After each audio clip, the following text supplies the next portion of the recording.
This is a shakedown.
speakers come blow.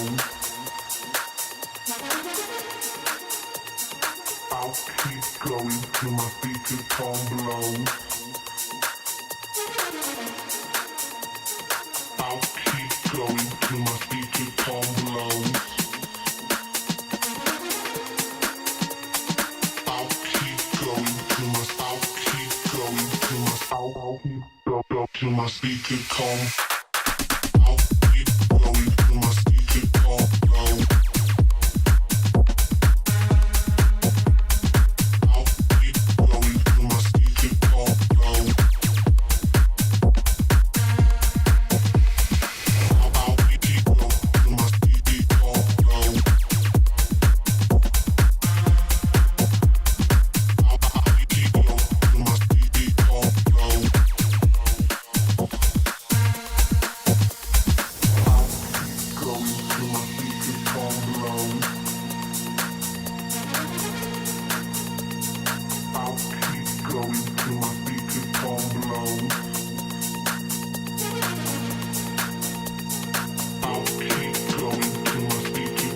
blow.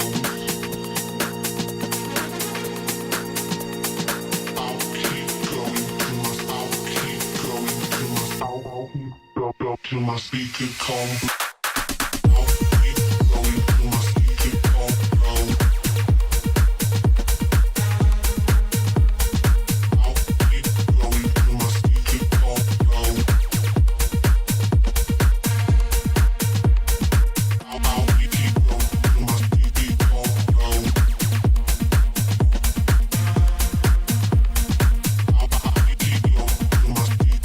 blow.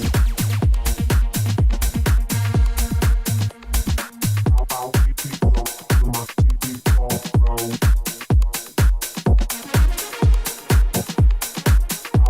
keep going till my speaker come blow.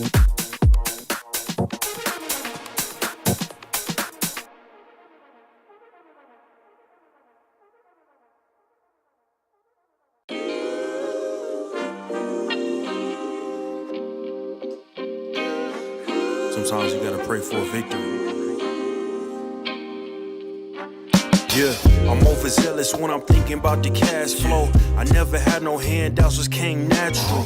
I've been tested so much, all these restless nights, all these different situations that I've been through. I seen pain trying to creep in through the window, but now I'm sliding through the hood in a benzo.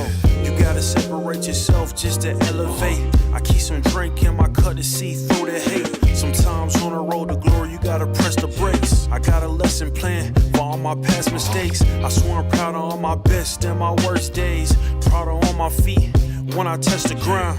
Front of ain't in Beijing, man, ain't know the sound. I know I made mistakes, but my mama proud. Fans scream my lyrics out in the background. They ain't know me then, but I'm hot now. They say life's a gamble, you gotta roll the dice. I risked a lot of different things just to live this life. Life down bad, you gotta pay the price. I've been through hell and back just to live this life. They say life's a gamble, you gotta roll the dice. I risked a lot of different things just to live this life. When you down bad, you gotta pay the price. I've been through hell and back just to live this life. I'm faced with a lot of different choices these days. Do a rock and roll Lex account of Blueface. The whole world know my name off a mixtape. I still got the same brother since 6th grade. G-Wagon red seats, we on Biscayne. Trips to the Florida Keys, we imported these. Thanking God for the life he afforded me. All this jewelry on my body, I could light the hood. I need a brown skinned chick just like Megan Good. Holding up every promise that I ever made. Music in the background, it's a serenade. Been rapping 10 years, boy, this ain't a phase. I paid dues, paid rent, and I stayed the same. I had teardrops running down my face.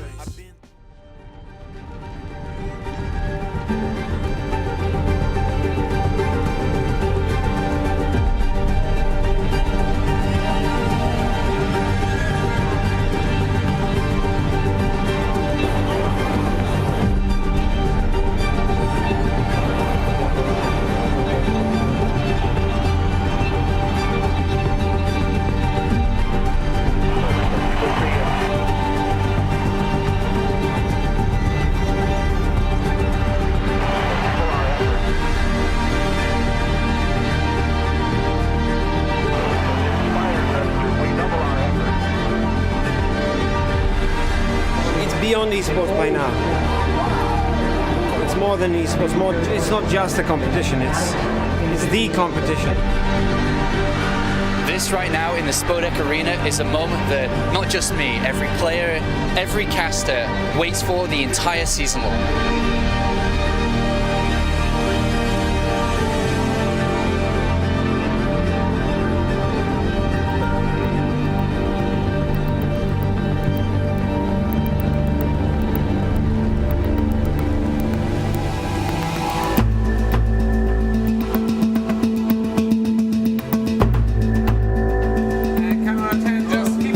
Five control rooms, over 50 cameras installed, 15 kilometers of fiber to connect all different venues together.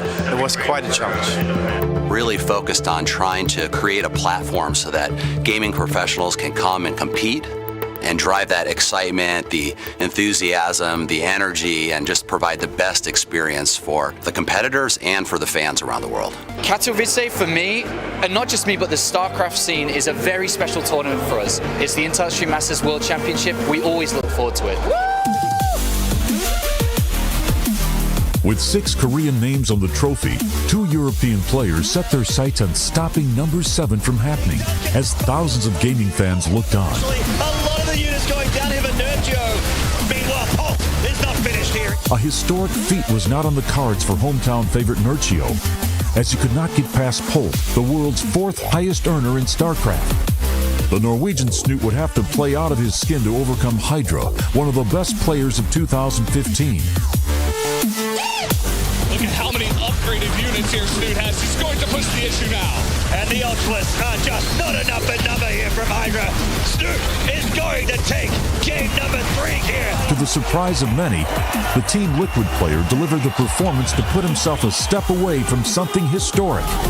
And in the way was Pult with plans of his own. In the end, it was not meant to be. He's going to try to move forward. The Vials do hit the army, but the Broodlords are being taken down by the Liberators and the Vikings. Pressing forward, there are 4 Broodlords left, just 3 now, and the army continues to advance. Snoot's forces are crumbling. Pult was in a league of his own the whole week, and with a 4-2 score in the final, rightfully earned his place in Intel Extreme Masters history.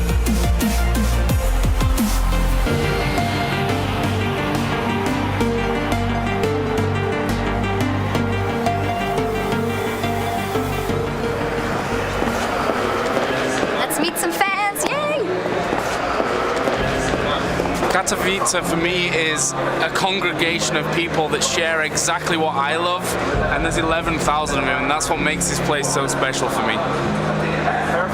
So apparently one of the casters is feeling a little sick, so we're going to go up there and help him out, all right? Follow me. See you again.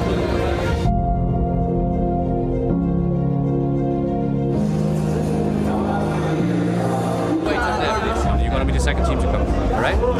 I don't know what you guys are all worried about. Bad thing, isn't it?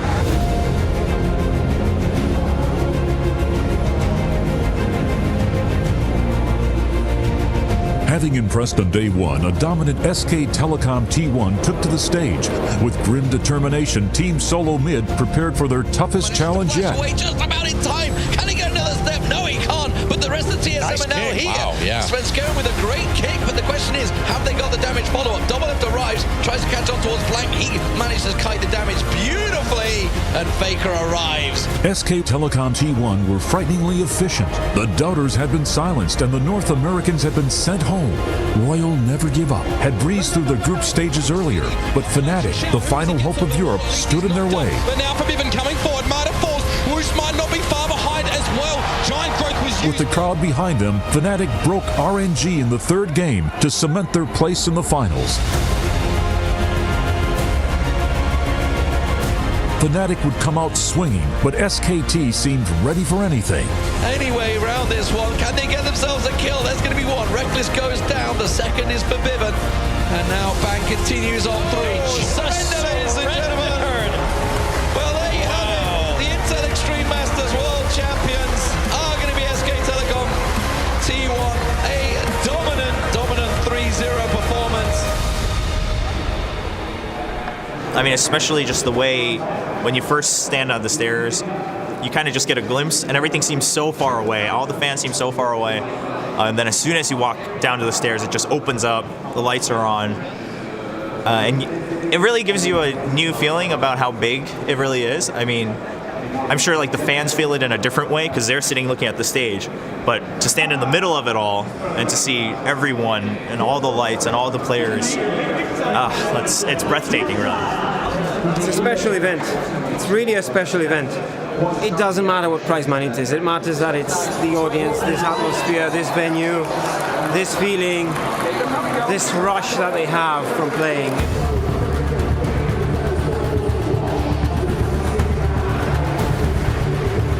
Years of tradition rekindled. It was the return of Counter-Strike to the Intel Extreme Masters stage, with double champions Na'Vi facing Luminosity in the semi-final. Okay, tags up. One. He's gonna get. Oh! I'm starting to believe as well, Henry, because he's got to take inflation. Oh, Fallen! Stop blowing my mind! After what was one of the best CS:GO matches ever seen, the Brazilians came out on top. On the other side of the bracket, Fnatic fought to have their name carved into the trophy once again. Astralis, however, would not go out without a fight. Because he can't commit too much. There he goes. God. He gets the first one. Now he has to plant this bomb here. Actually, he pulls the fake. The mind games and he wins it! A grueling 3 maps put the Swedes in the final against Luminosity. If the Brazilians wanted to prove themselves, they could not have found a better opponent in Fnatic. They put in a very strong performance, and somehow they were still outdone by the indomitable Swedes. FNX in the pit. He's going to get the 1 kill in that bomb. It can't be planted this time. FNX has to stay alive. He gets the triple FNX! Oh my god, what a way to win that round! It's miles away from this action. They don't have a smoke, so this orb is still. After a 6-year wait, Fnatic reclaimed the Intel Extreme Masters Trophy.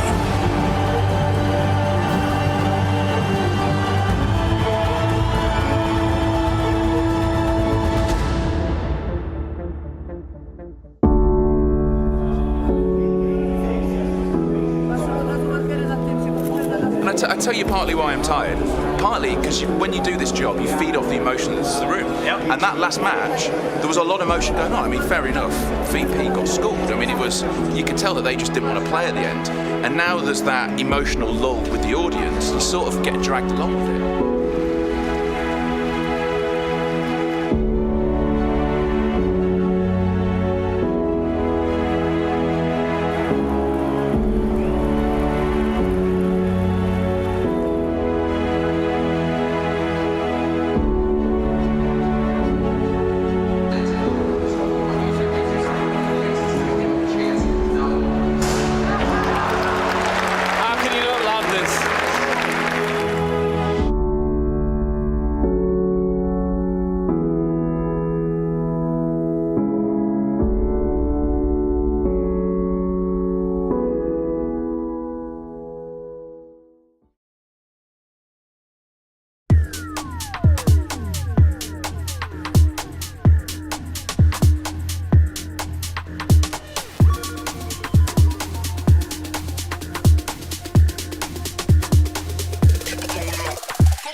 presents ESL Challenger League in partnership with Intel, Acer Predator,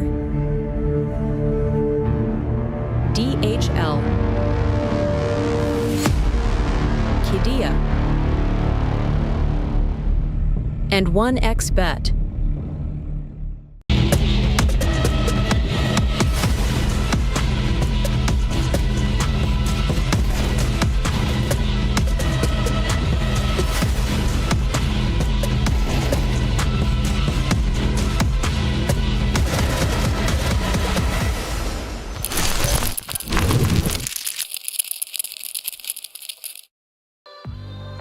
Hello everyone, and welcome back to ESL Challenger League Season 50. We are into the deep depths of the first stage of Cups here in Europe. We are on to the consolidation final, which means we only have 3 teams left. The winner of this match will go through to the grand final tomorrow against BetBoom, and the loser, sadly, their run in this cup will end. Yeah, it's going to be an interesting game because obviously you've got Parivision versus 9. 9 had to forfeit against BetBoom yesterday for the chance of maybe making it into the grand final because they're playing on LAN at Draculan, and they eventually would end up finishing 4th there. Already a minimum of a 3rd place finish here feels good, but obviously they want to keep on going. Here's the lower bracket. Here's how both of these teams ended up here. Obviously, Parivision have gone through a small lower bracket run, beating out OG and then beating out Zero Tenacity.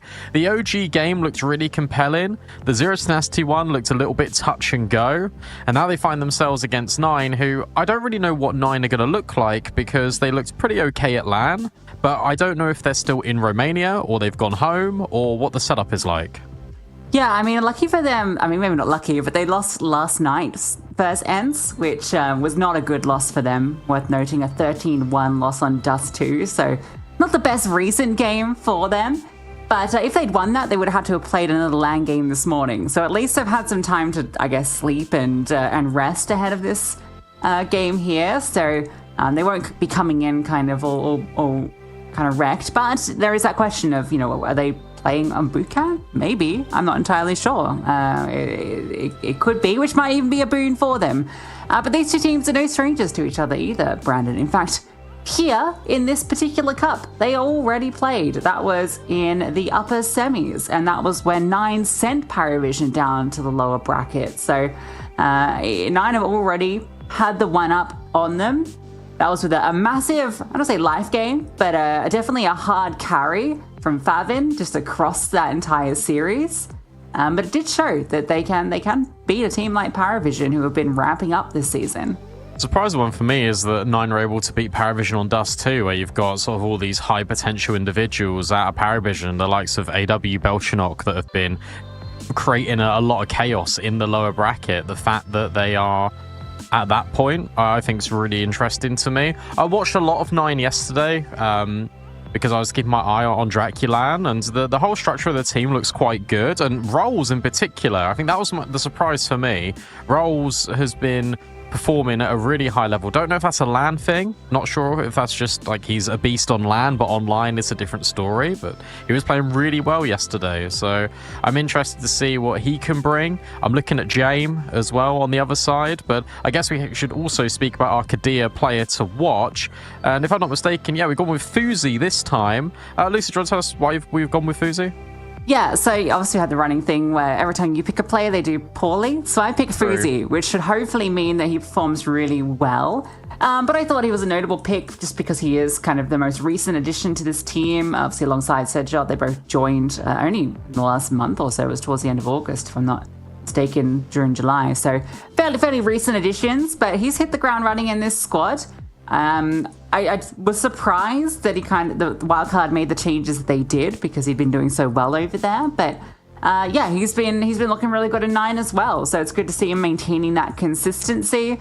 I feel like Fuzi has played in every team under the sun in every region in the last year. Sure. But it's good to have him back in Europe and to him still be putting up the same sort of numbers he was putting up in regions like North America and APAC. Yeah, look, it does actually give a lot of experience over to 9, which I think they did need. We'll pull up the map stats for Parivision. This is how they've been looking recently across the map pool. Mirage, really good. Dust 2, really good, which is why I was a little bit surprised about 9 taking them down on it. And Inferno looks amazing as well. In fact, their map pool looks really well-rounded. Obviously, Nuke's always going to be that Jane Perma, so over a 50% win rate or 50% win rate on every single map is very good, considering the amount of officials they play, and the caliber of opponents has been quite tough recently.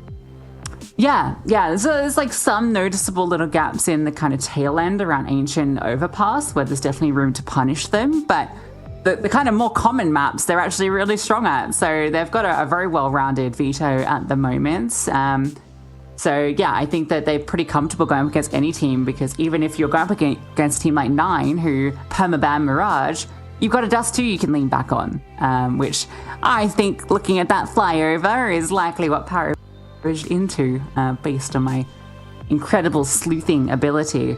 So yeah, they've got a lot of options here, and it's on to 9 to go for the more out-of-box picks. I think they were the ones that actually picked Overpass last time against them, if I'm not mistaken. And that was the one win that Parivision got on that map, so they don't even have that to lean back on. Here's the numbers for 9, and you can see the Dust 2 Mirage, obviously they banned Mirage, and not sure if, I think we're missing Nuke numbers there, because they are actually quite a handy Nuke team. So that one, I think if you just look at HTV, they're 53% win rate on that in the last few months, so they've been looking pretty good on that as well. Not that it'll matter here anyway, because that's Parivision's ban. So the fact that those two are 0% on this little picture here is completely meaningless, because it's the other maps that we're going to be playing. Yeah, we'll have the veto rolling across the screen in a moment, but I can tell you what it is. I can leak it. We've got, obviously, Dust 2 for Parivision, as you pointed out. 9 pick into Ancient, and they elect to float Overpass. That then gets banned out by Parivision, and that's going to leave us with Inferno as a decider. And I look at that and I think, okay, well, Dust 2, good map for Parivision. 9, again, a strong map for them is Ancient, but I think Parivision are pretty serviceable on Ancient as well. And then you have got Inferno, which should be Parivision's all the way through. So I honestly think they've won the veto here, Parivision. Yeah, I think they were always going to win it, because what can you do if you're 9? You've kind of got two choices. You either pick into Ancient like they did, or you pick into Inferno, which they often do. That's one of their more common picks. Because I don't think you want to pick Overpass again after how it went last time against them. So you're kind of forced into a map that Parivision still actually say is serviceable on. You definitely didn't want to pick into Inferno, because Parivision are quite good at it.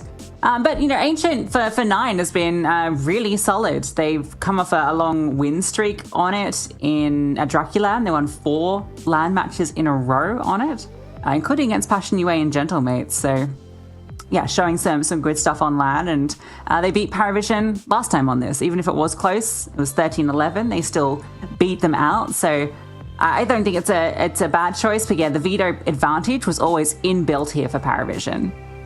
It's interesting looking at the ratings of the players for 9 as well, because Favon, it's always a tricky conversation with Favon, because his career has been marred by personal health issues and some teams not quite working out. I think about obviously the Bleed project, his time on Big, and now he finds himself here on 9. This is one of the most consistent players for 9, and so the fact he's been able to step up in a big way, I think is really important. I don't think people talk enough about Kragan and the amount of impacts that this player finds, but I especially over the last couple of months, because I think there was a period maybe January to March where 9 was falling off and struggling a little bit. They weren't really too sure what direction to go in with this roster, and they eventually stabilized themselves. And when Kragan has got a stable roster, that's where he starts playing his best. The confusing question mark for me is Sejot, because obviously Sejot had opportunities in Endpoint, he had opportunities in Saw, and that project was not going anywhere. And now he finds himself here on 9. I really need him to break through, because he was really excited on Sprout, and since those Sprout days, he hasn't really done too much. Yeah, did he actually play on Sprout at the same time? as Favin. Not sure, maybe if that crossover was there, but yeah, I'm interested to see what he can provide under this banner. So far, it's been fairly average, not poor by any means, but I think when he first joined Soar, from Endpoint, everyone was like, okay, who is this kid? Like, what's he up to? He actually looked really solid. Like, he was quite impressive in his debut, and it felt like there was potential there, but then that team just didn't work out. And yeah, I hope this is his chance to bounce back in a really solid tier 2 team that's pushing through, that's playing lands, running into top 4, a team that definitely has the opportunity to, not even not this season, but going into, actually they have a chance this season to potentially even get very, very deep on land because they've got Star Ladder coming up. So a team that definitely has the potential to break through into a consistent 1.5 territory, which is the same story for Parivision, right? Both these teams floating in that same space right now where you can really see the potential to get there. I just think it's a bit more realized in James' squad than it is in 9 yet, but I do really want to see this 9 team succeed. Absolutely, and the reason why we bring up these players and we say, look, we expect a certain benchmark out of them, it is because you know what you're going to get out of Parivision. Belchinok over the last week and a half has been absolutely unplayable. AW and Nota in their victory over Zero Tenacity was really influential, and Casello has also been brilliant. Whenever I watch him, he does and he provides an awful lot of impact. I don't actually know how Parivision could upgrade their roster. The only way they could upgrade their roster at the moment by adding more firepower is maybe, I hate saying this, but moving AW on and bringing in Mangoyez from BetBoom. But I mean, that's not going to happen anytime soon. But like, that's the levels that you look at when you talk about the firepower here in this Parivision squad. And if all of them are on their day against a 9 that has just crashed out of a LAN tournament, not sure how much focus is going to be on this game. They could eat them alive here, genuinely. Yeah, I think we've kind of put that picture forward, right, with the way the veto shaped up and just the face of these two teams, even though 9 beat them not even that long ago, like it was only 3 or 4 days ago in the upper semis. It's just the context of coming off that LAN and then Parivision's lower bracket run, which has been quite impressive against OG and Zero Tenacity. They also beat ENCE, right, as well. Like, they've been on a really good just run throughout this entire event. Sashi was part of the teams that fell to them. Gentlemates. So, yeah, shouldn't have been taking down most of the top contenders in Tier 2 at the moment in this cup, and they'd love to add a couple more to the tally. I think they're going to. I do think they're going to. Is that me being a little bit biased because I've watched a lot more Parivision than I have 9 recently? Yes, but the biggest conversation piece for me is how good some of these individuals are, because we've not even spoken about James Orpin. And yes, we've mentioned Fuzi as our Kadia player to watch, but Jamie's no slouch, and his numbers are not being affected by the in-game leadership of retaking on that responsibility. So I look at it and I think, well, Fuzi, you've actually really got to step up today. Otherwise, again, another player for Parivision that potentially can run away with the map is their Orpa, is their in-game leader. And he calls around himself brilliantly. Yeah, Fuzi definitely has the opportunity to do that, though, just in the sort of playstyle that he has comparative to James. So I can definitely see Fuzi, being able to ramp up, because James not necessarily always going to be looking for the openers, although he's been pretty good at finding them when he does set himself up for it. But yeah, Fuzi, I think, can definitely be a bit more of a showman on the AWP. So yeah, that's why I wanted to put him forward as the player to watch, because I think that's a very interesting dynamic between the two that we'll be getting to see. And on a map like Dust 2, it's definitely going to be very prevalent. But yeah, it's interesting watching Parivision, because it feels like a mix between the rifle is just being able to run out and take over bomb sites, and that's what it was like versus OG. James was not really part of the conversation. It was never really about Nikodos or James, despite them being kind of the two bigger players in both of the teams. It was really about the riflers going at it there. But then on the game versus Zero Tenacity, it kind of shifted into the same sort of thing, where it was Nota running rampant against them. So they kind of have these two modes that they can kick into depending on the map or the mood. How do you see this one going? Because obviously I've sort of firmly planted my feet in the Parivision camp. Are you with me here, or do you think that Nine have got what it takes to beat them again and then make it to that grand final against BetBoom? Look, I think Nine definitely have the option. The veto is tough for them, but they won last time against them, and that was them dropping their map pick, right? The two of the maps that they won, Dust 2 and Ancient, are the first two maps in this series.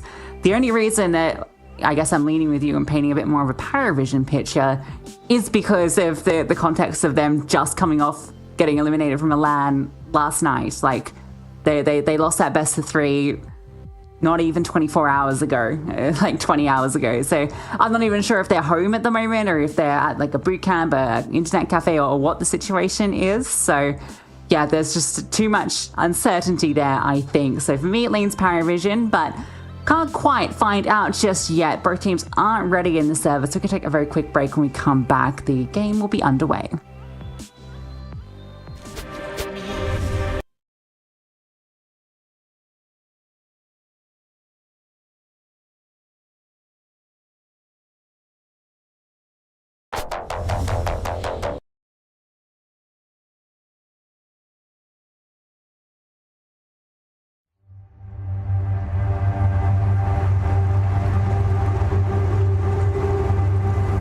ESL 1 Cologne. The trophy sits in the center of the Lanxess Arena. 15,000 esports fans gather to witness Counter-Strike history being written.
Welcome to the Cathedral of Counter-Strike, wherever you're about to experience this. We're from New Zealand!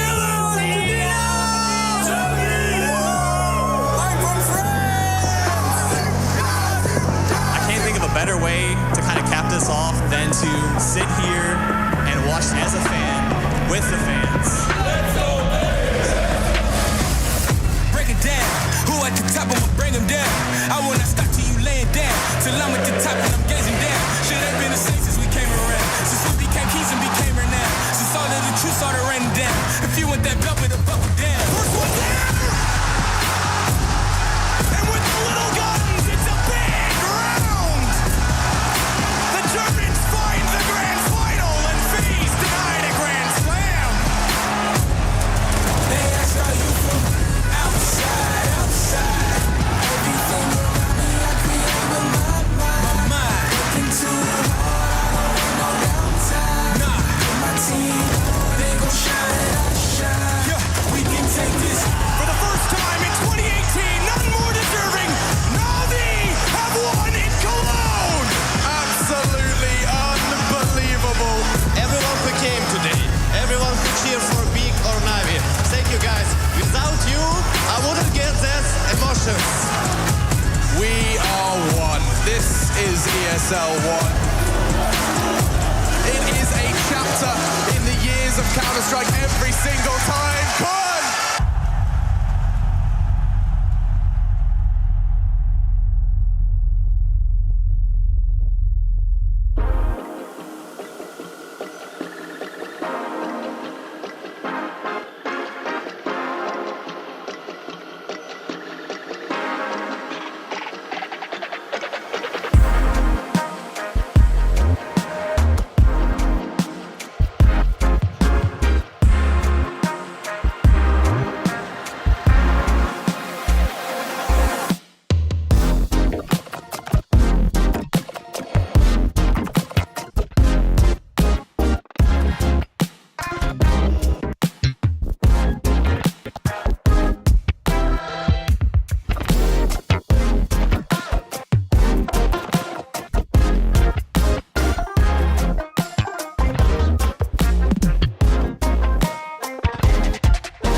till my speakers come blow.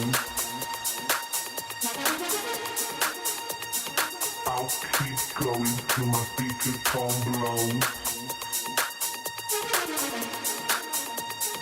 I'll keep going till my speakers come blow. I'll keep going till my till my speakers come. I'll keep going till my speakers come blow.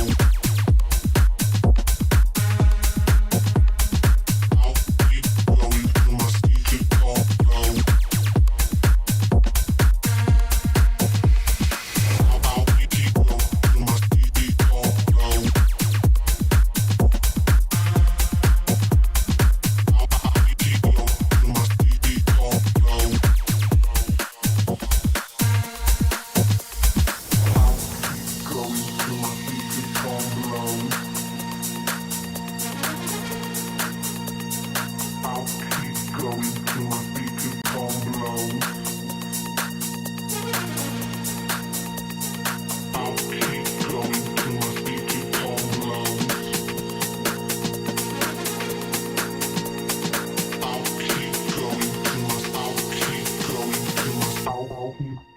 Till my speaker come.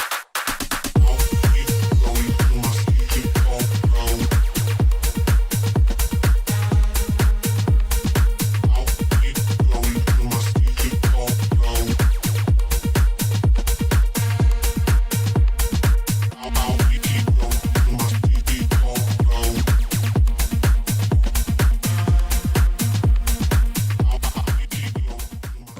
Damn, guys, we almost had this. Thank God it's over. Bored of endless matchmaking? Take your first step towards ECL, experiencing real strategies against teams of your skill. Learn more at fce.gg/ECL.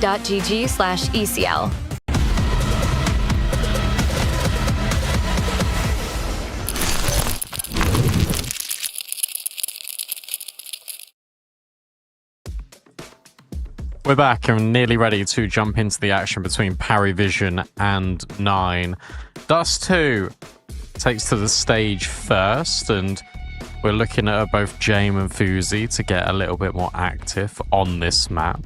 I'm really excited to sort of jump into it and then see what we're going to get between both Parivision and 9. Parivision looking for revenge against 9, but in the same breath, 9 looking for revenge and looking for validation. After a top 4 finish at Draculan, they now look to finish better than top 3 here in the ESL Challenger Season 50 EU Cup number 1. Parivision fast out B, but keep your eye on Sedgwick and lower.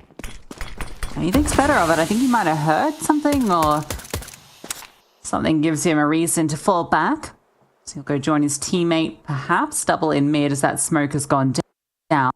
Kraken has the line to deal with these players if they peek. Jane with the P250 might be the one to offer up the first shot after a little bit of crosshair drawing. Doesn't do too much, but now the utility reigns in. Nota hits the headshot. Oh, and then Rails gets deleted as well through the smoke. So the B attack looking good. Bomb being planted in a very tricky retake. How did Rolls dink him with the USP for 97? That is unfortunate. Not quite a he for Rolls. Him and 9 will back out. And that was very simple, very direct out of Parivision. Didn't really need to overcomplicate it. Jame has got his knife out. That's just classic Jame, apparently, in Challenger League, and he's somehow not punished for it. Birchnock now goes searching, and will secure a dink on Favin. AW has also confirmed that there's one more out long. They really want to hunt these players. They really want to make sure that they don't have the Kev. Oh, nice shot. And he'll go even better. Nothing saved in the end for 9. Really wanting to send a message.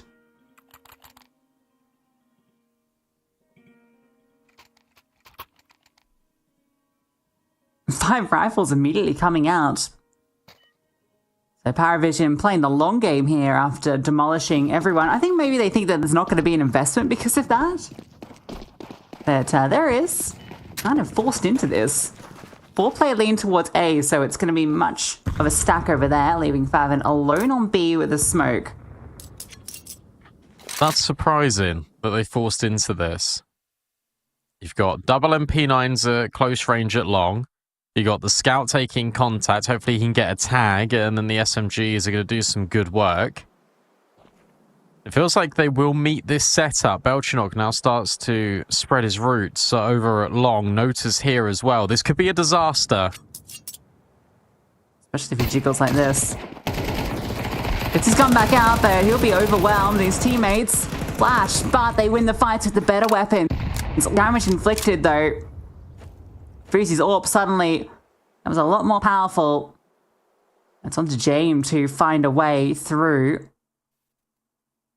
Surely knows about Favin because he's brought him down low. Win on this duel is huge, though. Means it's just Fuzi on site. But again, he can take out every player with one shot. Didn't even need to hit the head, but he did. Now he has a chance to potentially get a multi-frag to get his team into this. This pause from Parivision makes it excruciating. Fuzi doesn't see anything early, so he thinks it can't be long. He'll move forward into short so he's not exposed to it. As soon as this is re-cleared, though, they will start to scale. Smoke to go down. There's a HE grenade. This grenade could be a dream killer because time is such a killer here. If he can land this nade on the bomb planter, he can win the round. It missed! Oh, what? Oh, no! That would have won the round. Still a chance on it, though. Rifle picked up. Low HP. No kit. And a double swing comes out. Fuzi adjusts to the hard target. Favin with the decoy. Tricky spot. Spam, knowing that this play is low. Flash comes over. His chances dwindling, unfortunately. Spam's not connecting. AW just tucking tail and staying alive. Whew, deleted by the dig. Unfortunately, not enough for the round. Good recovery, considering how dangerous that looked for Parivision. Really like the idea to slow down. They go around the corner and they hug that left wall. Fuzi, of course, is still worried about short. The fact that they've shown no contact up long. And they drop the smoke when it's absolutely necessary. What a shame about that grenade. But Parivision won't mind it. It's a great relief. They're able to convert that. And yeah, I don't mind the reinvestment at all. Out of 9, they know they've done an awful lot of damage. Parivision should be anticipating this one.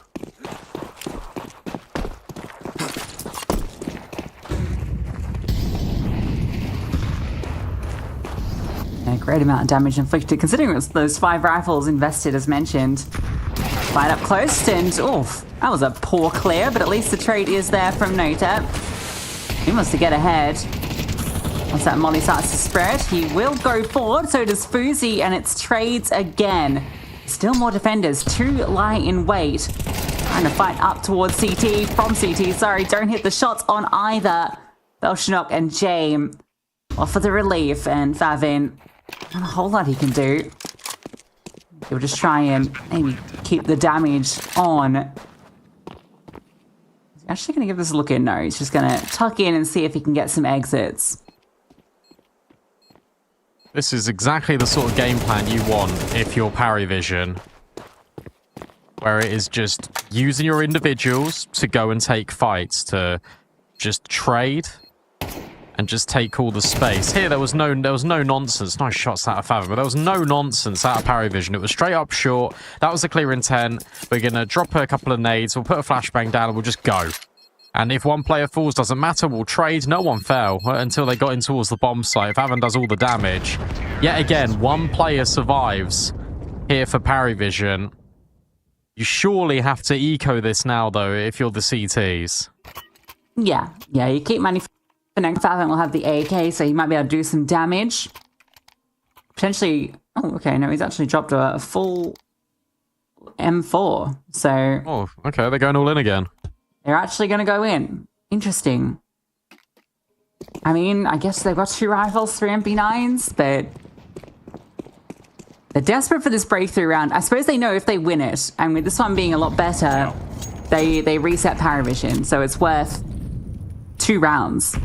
It is worth it. You're consistently delaying your AWP to have an AWP if you lose. And there's Parivision Sniper, letting them know. Opening kill. That was on one of the MP9s, so you could argue it's not the end of the world, but at the end of the day, it's still an opening kill for Parivision. Boost up angle, Favin, nice. Solo removed. Nota thought about swinging, but thinks better of it. Favin moves back in. He wants to put some more, and oh, there was a freebie there, but just misses that timing. Setshot, though, will step in, and the crunch comes through. Favin extending over. James hits that shot. And they don't know notice here. So he's thinking in his head, okay, I've got a positional advantage, but how do I rack this up to get as many as possible? But the turning rails makes that harder, and he's not ready for setting that angle. So 9 will actually convert off the force, and now you can see why they did. Money in the bin. Parivision have to force. They lose that. They have to eco. That 1 round win, if they convert this, 3 rounds. There you go. It doesn't delay the AWP because Fuse is able to pick it up. I love that out of Favin. Just pushes forward in towards short. Gets the jump, so Sejot is ready for the player in lower. And then they just crunch on middle directly. Solid showing. Ultranok Hero AK. Everyone else was on Tech 9s, a P250 for James, just so they can have a couple of pieces of utility. It's the standard Xbox smoke. It gets broken open and no one can see anything. They're going to redeploy it? No, there's another smoke behind, so even if you break this, I doubt you're going to be able to see anything. Oh, no, you can. But they're good. They've made it up short, and they've got a smoke out of 9. We're up out here throwing Xbox smokes like that in 2025.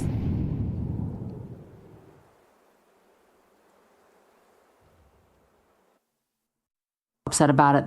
James called for a new smoke. Alright, so AW's the bait. It works a treat. It works a treat. And Kragan, flashbang from James. Belchnok gets another. That's an AWP for James too. So they might just make this work with this AK investment that was dropped. Oh, but the swing before the flash is deadly. The Tech 9 is as well, but not enough. So recovered from a big swing from Rolls. Yeah, great swing. You can see they just turn anti, and he's just there to grab the kill. Excellent stuff coming out of 9. They rescue that one. You're not going to if you're Parivision, but there's another one of these arguments where you could actually invest in if you wanted to, because, you know, the money's quite low for 9, but you're just going to keep entering these force buy wars. Parivision don't want to play that game. They want to get the guns out as soon as possible yet again. James got the feeling of that AWP in the previous, never got to fire off a bullet. They're going to throw this door smoke again. It's going to land on the hinge. Feels like short is consistently being pressured. That smoke has not landed on the hinge. It's blocked all of them off. Well, that was the only bit of utility anyway. Just trying to see if a Deagle can connect. Fruzy raring for some kills.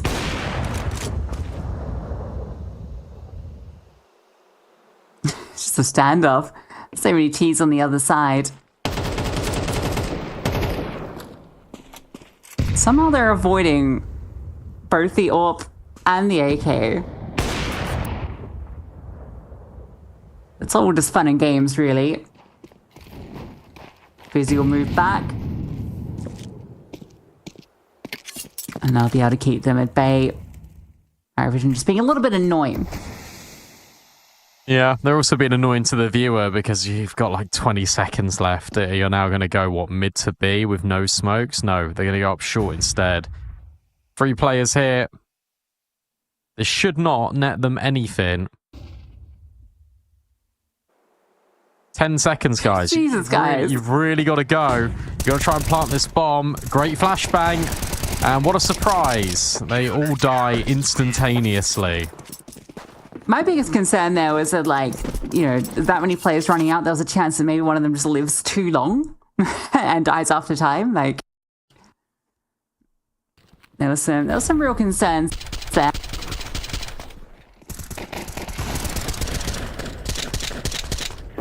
It goes about as you'd expect. Won't be an ult for James.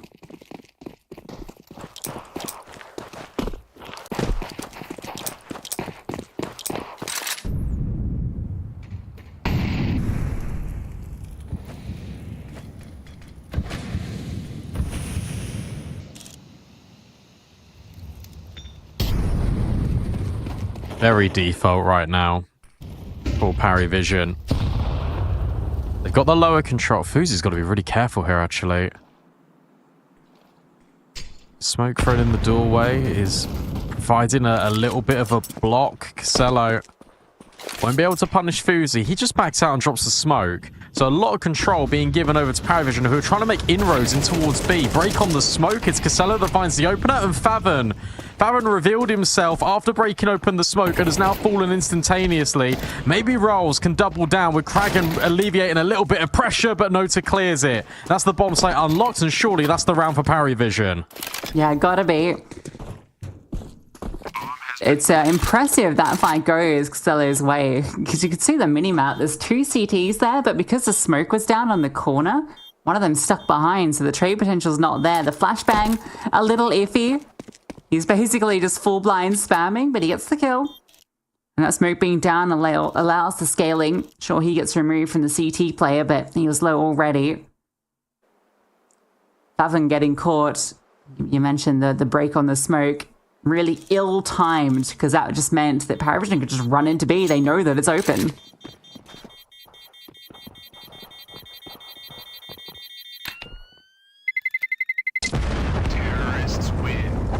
Can't believe Favon just breaks open that smoke there. I guess it's for information, but it's so wide that he takes that peek. And it's the moment that the mid contact's also coming in. Normally you want your B player to either be just tucked in directly on the bomb site or actually off the B bomb site trying to help with mid to split the difference. I think they're rolling back into a different setup with that smoke going down. I think the second player in mid was moving over to go to door at that moment, but because the mid contact came through at the same time, it just, everything got caught out.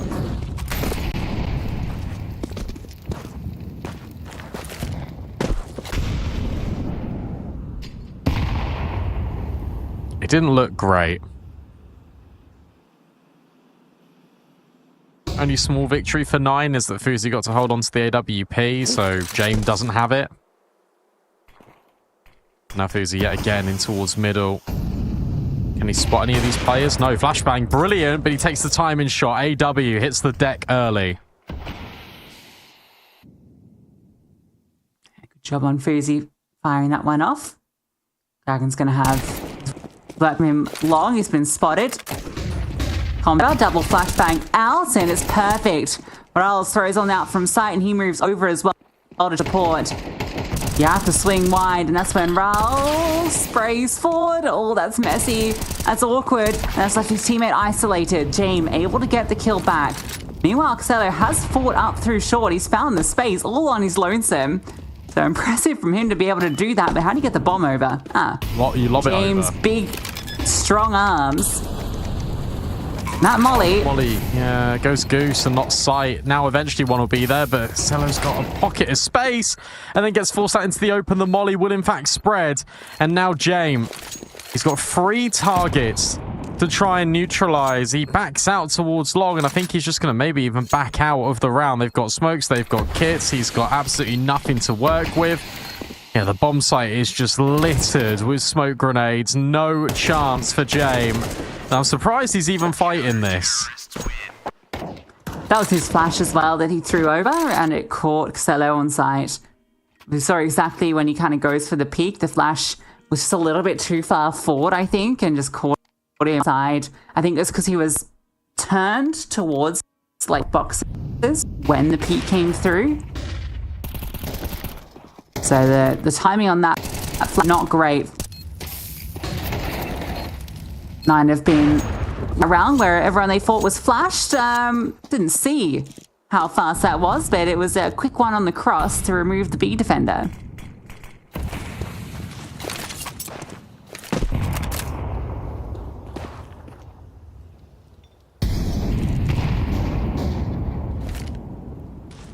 And they're right back in it. Equal score. Player disadvantage. Rolls. This is... Yeah.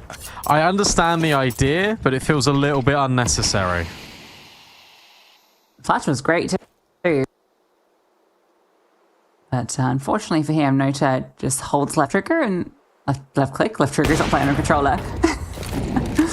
He could be. Could be. Well, that'd be funny.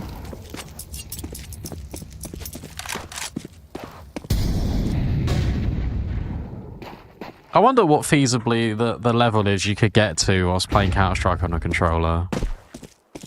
I'm sure there's some level 10 that does it, but I don't think it's something that you should encourage. No, true. Actually, please don't do that. Definitely not optimal. Teammates are bad enough. Yeah, I think half my teammates are playing with controls or steering wheels half the time. Uzi, a chance. Gets a kill. If he can find a couple here. Oh, look at that one on the Belshanock. That's giving his 10. Now there's a real chance. 4-9. This round was donezo. Not anymore. Bomb gets planted. James has full short controls. That's the main advantage. Oh, and that's a quick flick the other way. Both AWPers delivering. You know now all the info. One is throwing flashbangs in towards short, one is long. AW can just get on the corner, and I think 9 already know that they're going to be set up to deal with this. They've also got no smoke to get on this. Sure, there's a kit, but you haven't got any control. You have to give this one up. So Parivision through James double and through Nota's entry on towards Rolls. They are able to grab a 5th round here. Sejot might be allowed to get rid of the AWP here. Oh, no, he dies. Unlucky. It's actually really rough that he dies too, because I don't know if that then disincentivizes you to purchase into this round. I think the problem was he was seen just before the flash.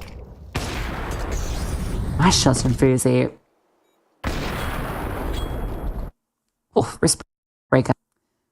Okay, no, they still have the purchase. It's just some util goes wanting quite handily, actually, on a few players.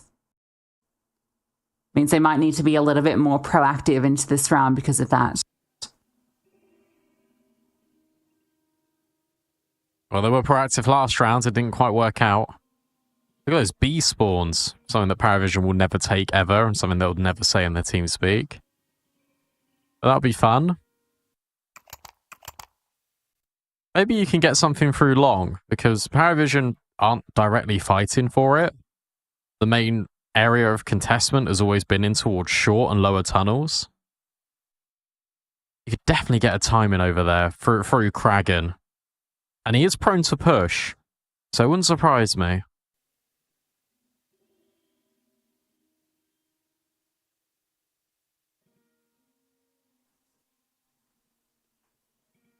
Yeah, it feels necessary to make a play like that. They're not even looking towards B.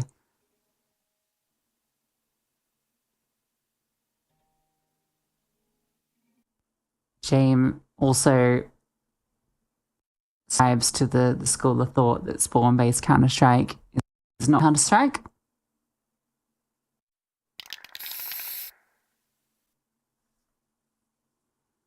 I think the only advantage it really offers is like in your pugs, because you can like, it means it's easier to call if you're just like a bunch of randoms. But I think overall there's no competitive reason for this Counter-Strike. Well, no, they removed basically all of them, didn't they? It's the only one. I suppose Miranda, but like the spawns aren't mentioned in Mirage. I imagine every map just has 5 spawns. Yeah, well, I imagine they tinkered with the idea of making Dust 2 5 spawns directly on T side, but then you'd have to really spread them out, and it'd probably be a little bit weird. I prefer it. I much prefer having 5 direct spawns that are always the spawns. I think you would be better to redesign an area so that it could be 5 set spawns.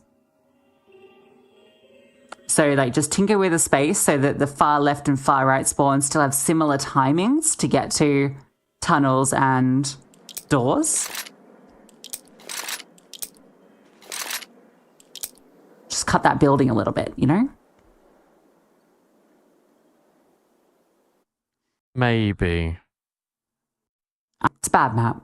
Sorry, Dust 2 lovers. Our observer is checking out people's bling.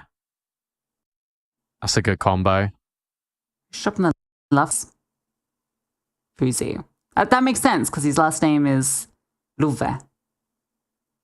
Just spelled love.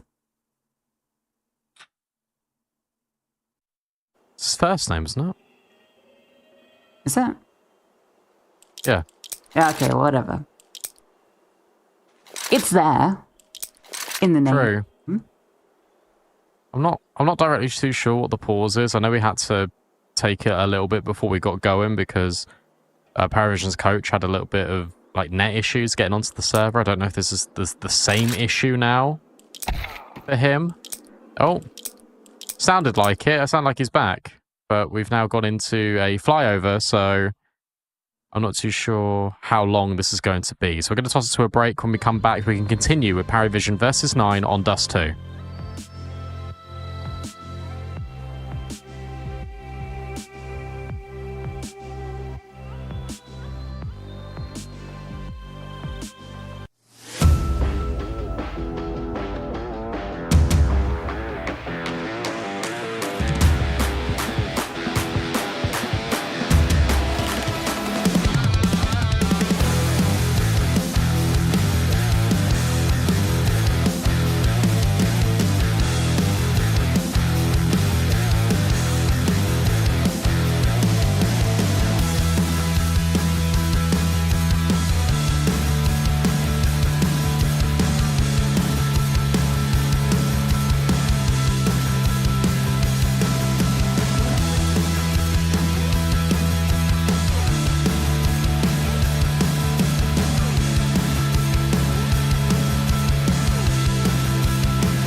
We're back then.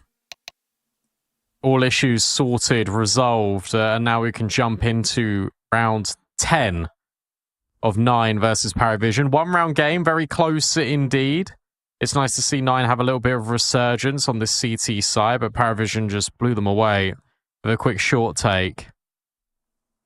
Uzi back out on the AWP. Really important round, actually, for 9 to win, because if they don't, Parivision are going to end this half either 7-5 or 8-4 to the good. Yeah, and also 9 resetting well with that fireball back and forth. So you can bounce back from being put on the back foot after the 4th round, then they'll probably be feeling very, very happy. You trolled me, Brandon. You said we're back. You said we're good. Oh, that's what I got told. The voices in my head told me we were ready. Also, that's my bad. Okay, holding fine. you accountable for it. Unlucky. Go back to talk about how I'd fixed us too. How'd you fix the map pool? How to fix the map pool? Yeah. Minus Dust 2, minus Inferno, and I put in Cash. And I don't extra map. It's not very good. As much as I love how it looks, like it's beautiful. It actually doesn't play great, especially the revamped version. So I think that's just nostalgia bait. But yeah, it replaces Dust 2 in terms of like Puggy map, you know? Okay. So I think you always kind of want to replace tack for tack, pug for pug kind of maps. Inferno, I think you're a bit more tactical. You could maybe make the case for Tuscan. We never actually got to see the remade one in the map pool. It was kind of in the competitive pool, which was just floating around. I played it a bit. It was pretty.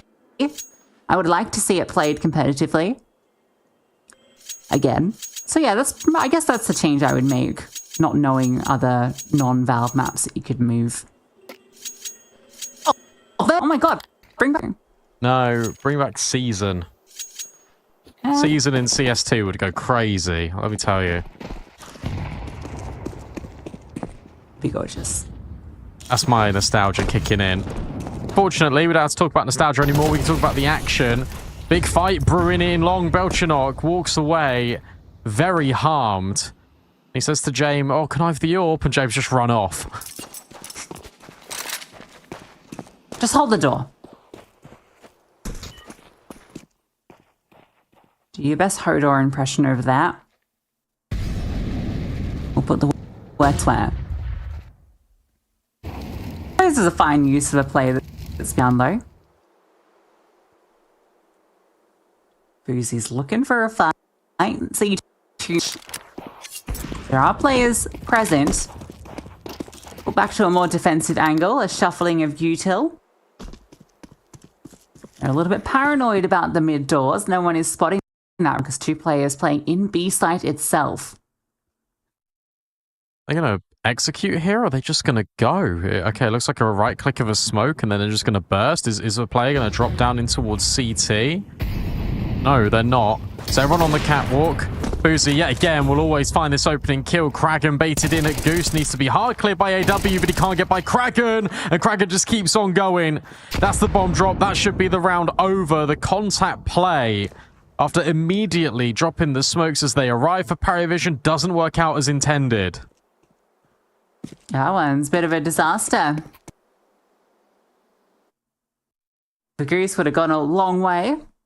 Or at least a flashbang to help on the clear, but Fuzi hitting a great shot initially as well. Not a lot of flashes really thrown out there, to be honest. It's nothing for Fuzi, both which are exceptionally common positions. Definitely would have assisted and gone a long way. Force back in. But, a shot from Fuzi. Trade spacing not ideal here. As you say as well, no mollies go deep ramp, no flashbangs go over to clear out Goose. Like, there's just nothing there for Parivision. If you wanted the element of surprise, contact walk in, that's fine, but don't drop a smoke in towards short and then just, that's the only bit of utility you put forwards. That feels really silly. I'm not the coach, and I can tell you that. Boozy. Now looking in top middle. Casello has not had a good game here on Dust 2. He's looking to get involved, potentially a little bit early. Sedjot now burrows himself in towards lower. And that molly will make him evacuate.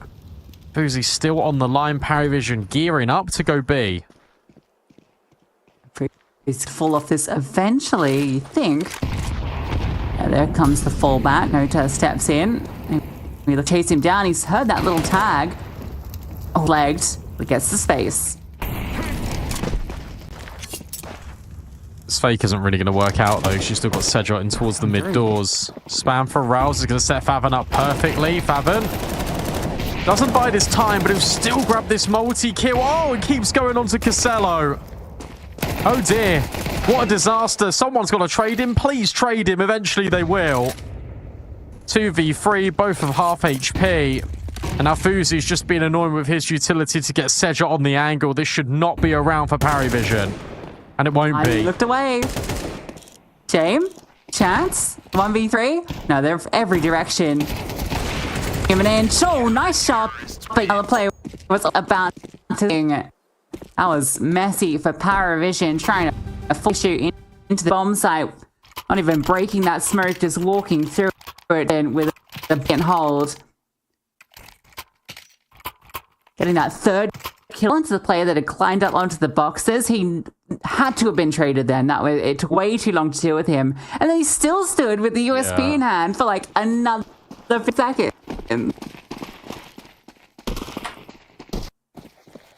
No AWP to worry about, don't worry. Tech 9's all that Parivision are rocking into this round. A quick, good nade. Oh, doesn't do the damage, or at least force them back for a moment. Rolls still under pressure. Could just go around this corner and spam them out.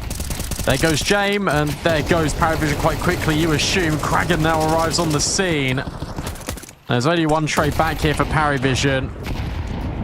And even if a few rifles drop, it doesn't matter. Belchnock's got no HP. And instead, it'll be the 7-5 half for 9 as we swap over.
Hey Future Pros, a classic Dust 2 smoke today to block off CT for that mid to B take. To throw the smoke, get behind Xbox and crouch down. Aim to the right of this nail along the right side of the plank, then crouching jump throw the smoke. An absolute classic with the benefit of landing on the box, making it harder for the CTs to contest. Just watch out for smoke breaks, spams and flash pushes, then I'm sure you can take the B side. I'll keep going till my feet become blown. I'll keep going till my feet become blown. I'll keep going till my feet become blown. I'll keep going till my I'll keep going till my I'll keep going till my feet become.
And we are back. 9, pipping Parivision in the half. 7-5. And that was with a 3-1 lead for Parivision early. The Force Spies back and forth going their favour until they didn't. And then 9 just ran away with things.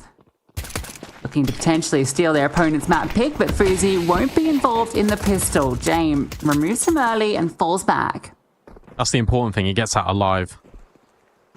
Look at this reaction out of 9. Just fast up towards short. Molly gets dropped in towards CT. They're trying to swing and force the issue. A banger out of Favon. Is there any more? No, but at least it creates space potentially for the bomb plant. That was beautiful. Yeah, bomb plant feels great. Belchnock now moves up. Notice remove Favon though, and he's removed Kragan as well. So it's just on the rolls. It is planted for him, but 3 players that he needs to find. Bomb being defused, 10 seconds on it, but so many issues. He can't deny this, surely, unless he can swing out wide, but he won't be allowed. So Nota, a beast in the post plant, gets 3. God, what a shot out of Favon. That just creates so much room for 9, but shout out Nota, as you say. Shout out James for pushing the issue, getting the first kill, falling all the way back. Love the reaction here out of Rolls. He just says, okay, well, we'll just go short. If that player's falling back in towards CT, we can drop the molly forward. Fight, gain the ground. just go from there. Here we go. Spicy. Parivision needed that. They got it. 9 take a pause, their last one of the map. Or it's their first or their one, first. maybe. I assume it's their first. I don't remember them using any. Yeah, I think it's their first. Yeah, they got the bomb down. They got a couple of kills, so you're obviously investing in. They've gone hard on the Galils. So Freezy, I think, is just being told, my friend, you have to buy every piece of util here because we have none. 4 Galils with armor. No one is wanting to buy Galils. Also, well, everyone's wanting to buy Galil. Sorry, utility. Sorry, I got so distracted because they have 3 players on 84 ADR. 1 on 82 and 1 on 89. Well, 2 of them are rolls. Oh my god, that's why I'm losing my mind. I'm like so hyper fixated on these Galils, and then I saw 84. I'm seeing the matrix. I'm seeing all the numbers all the same, and I'm losing my mind. And it's because one of them's duplicated. Yeah. Oof, sorry for the manic episode. That's all right. So he will be buying util. It's fine. Everything's okay. I don't know.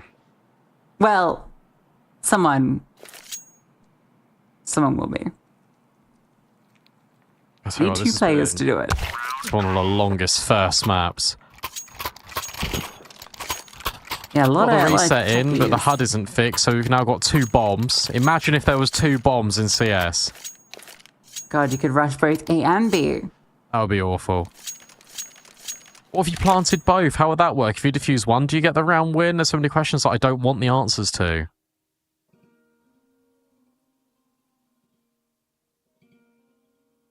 I think we just round reset again and we're good.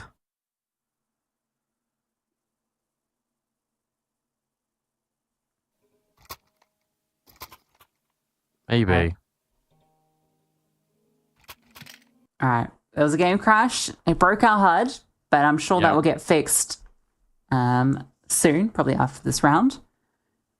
You just have to believe. Oh no, there it is. There we go. Right now. Everyone's in the server.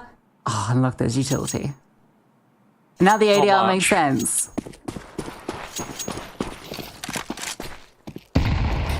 J Morp, second round. Yeah, no to board it for him. This guy. Every time. You should know it's here. You should know it's here if you're 9. Like, this shouldn't catch you off guard. Yeah, I think Freezy got some info then. I don't think there's anyone with more second round ops than Jam.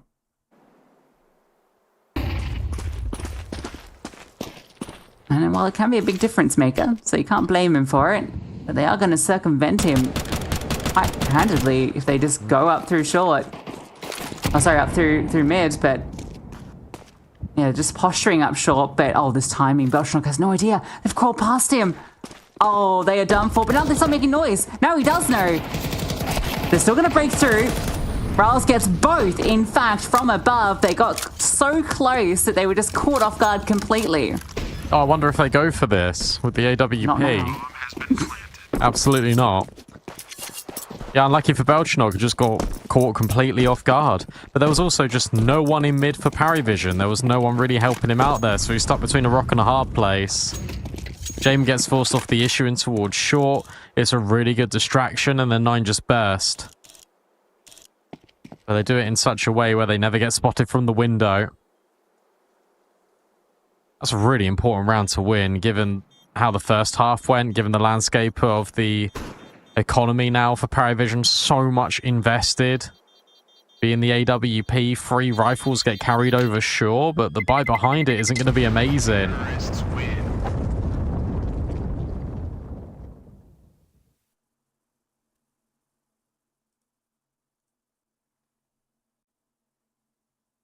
You have to force into this. You're on first stage loss bonus, but you're going to have nothing. AW gives Belshnock the rifle.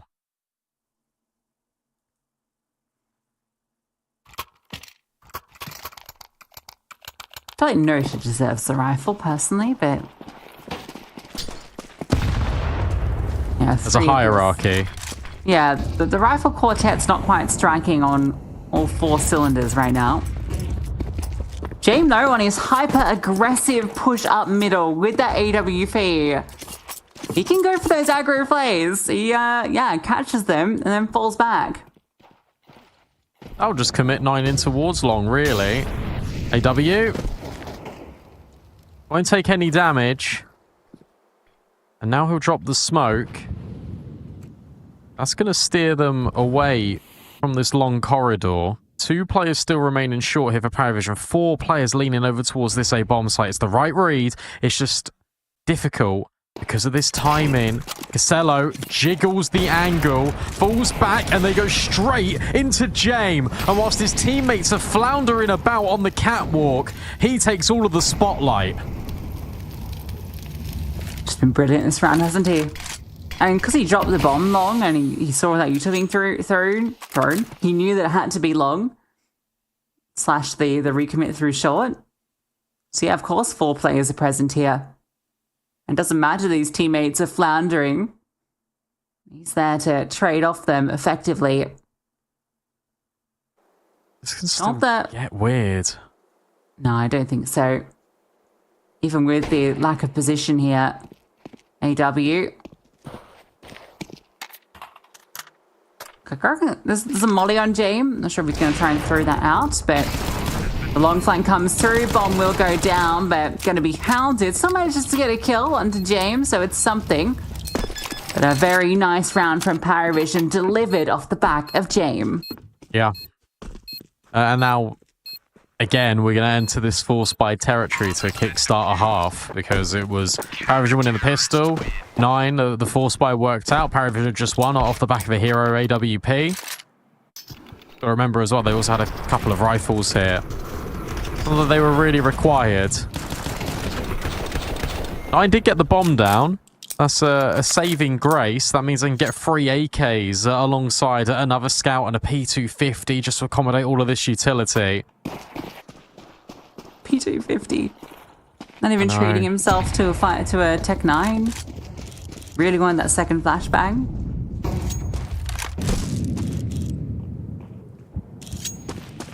Oh, timing for James. Oh, actually, fantastic timing for him. He just gets onto a better angle. That's got to be 3 opening kills in 4 rounds on this CT side for James because he pushed up top mid and got the pistol as well. It's working out expertly for him.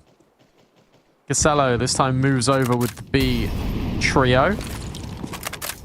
Is the boost up going to net anything for Fuzi? AW needs to be a little bit careful. Yeah, he's spotted. Information's now definitely gone the other way. That nade does a chunk of damage, but if they move away towards short, going towards B, they're going right into the Parivision trap. Yeah, AW kind of backs into that nade, doesn't he? But it's all fine. That mid to B smoke does come down. It will be circumventing the AWP at least, so a small victory. But yeah, 3 players to deal with. Nota, nice way to jump peek middle. He's seen 1 and now knows that they're coming. And Belchinok gets that first kill. Nota's ready to swing and he'll remove Fuzi. And then that 3rd player reveals himself. Trap card is sprung and it is super effective. As you say, good jump spots and then just the initiative because you know the contact's going to be taken over towards the doors, so then he can just swing the window. Good work out of Casello. Hasn't had the most amount of kills, but he's starting to deliver. Another internet issue, this time for a different player. You can see Sedjot standing still. So it's not him. Hopefully this one is as quick as a fix as Sedjot's one was. But 8-8. No bomb plant this time for 9. The money's gone. And Parivision not only have equalised the scoreline, but they've set themselves up to move forward in this series and potentially start to take their map pick. It's cool seeing James. I wonder if it's off the back of some of the riflers having a slower game. He's putting himself into much more prominent positions to find those fights. But yeah, being super aggro, 15 kills. And Nota doing the lion's share of the work. They've earned themselves 8-8. Someone's game is crashed. Well, tell you what. You talk about game time and, you know, some of the slower rounds and stuff. This game's been a very slow map, but it's nothing to do with that at all. So Parivision have been running some quite fast rounds, all things considered. It's Rolls this time that is not here. With there being multiple disconnects and multiple tech issues, this makes me think that they're still like on boot camp.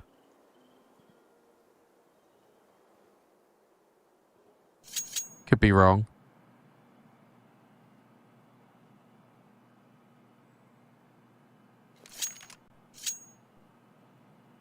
It's interesting maybe talking a little bit about whoever wins this best of 3, their opponents, BetBoom. Because they're obviously in the final of this tournament. They're currently playing the final of CCT. Everyone's favourite Tier 2 event. And they're one map to the good against TNL. But I think what's most impressive about that team, about BetBoom, whenever I watch them, is how good Siren's got. Like, genuinely, Siren is like a man possessed on that team at the moment. It's remarkable. I just went and checked his score on the first map they just played. He has a 1.72 rating. And that's not rating 3.0 doing him good. He's like got 21 kills. And he uses the org. He's a nuke machine. Yeah, he does use the org, doesn't he? I forgot about that. Yeah. While he's anchoring A too, like that's the most bizarre part. They played against Monte the other day. Also a nuke. He went 20 for 3 with a 2.42 rating. So you're not wrong. He has been quite solid. Good job Dastan isn't playing. 100 ping. Yeah, I feel like BetBoom have shaped up to be the team to beat currently in Tier 2. I think so. I think they're next up. They won Exalt the Proving Ground. Looking like they're in a great position to win out this cup. They will. They'll win this cup. As much as I have got an affinity towards Parivision, absolutely, I like BetBoom are just unplayable at the moment. They are prone to making mistakes. They did make mistakes when I watched them earlier today against Foot, and they were pretty outrageous mistakes. But considering that they are, you know, making those micro errors that are leading them to losing rounds, they're still ultimately winning the game, which I think is really impressive. And at the moment they fix those issues, they're going to be a force to be reckoned with. And they already are. Yeah, I mean, started the season with a top 4 finish at Fisher, right? So I think that'll be a little sad that they didn't quite show up in the Star Ladder qualifier, because that would have been a big LAN for them to add to their tally. But I think they're going to the major, right, based on their current VRS, surely. I'd assume so. One of the teams will be making it through. Yeah, I mean, they're number 19 in the world. So, and number 14 in Europe. So yeah, they should be. I think it's pretty fine margins after that though. So yeah, they definitely still need to maintain their position over the season. Fnatic, Bait, NIP all chasing them. Good on Art Frost. Playing like a beast. Rolls is back. We'll sort out the HUD again. But for now, it's an eco. Nine have absolutely nothing to work with in this one. So they're going to go check out the B-bomb site.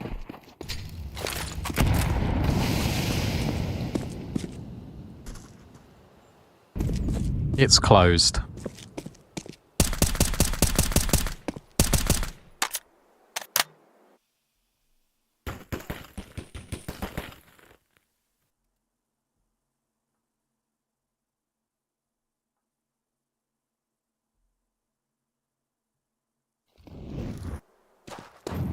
There we go. That was breaking my brain, having Jame on the right-hand side, and then everything blue.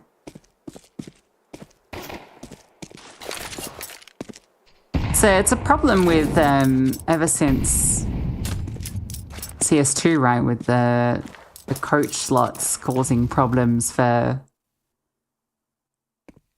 every HUD. Oh yeah, he is on the right, isn't he? Oh. No, it's fixed. Don't get caught, James. Surely he was seen then. Oh my god, James! You're a madman! It's fine. I should not pick it up. Everyone else got AKs. So I think I could be wrong. But I'm going to let in some trade secrets. Sorry, production. I think when we go to the T's POV, that's where it's breaking. So it might just have Parivision cam for a little bit. Because on Parivision side it's good, and then when we got the POV of 9 players, it said Jame on the other side, but I'm sure it's sorted now.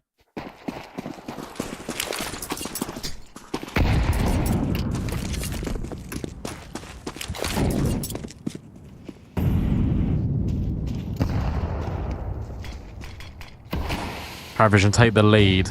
Nota 18 and 11. James 16 and 9. Our player to watch 8 and 9.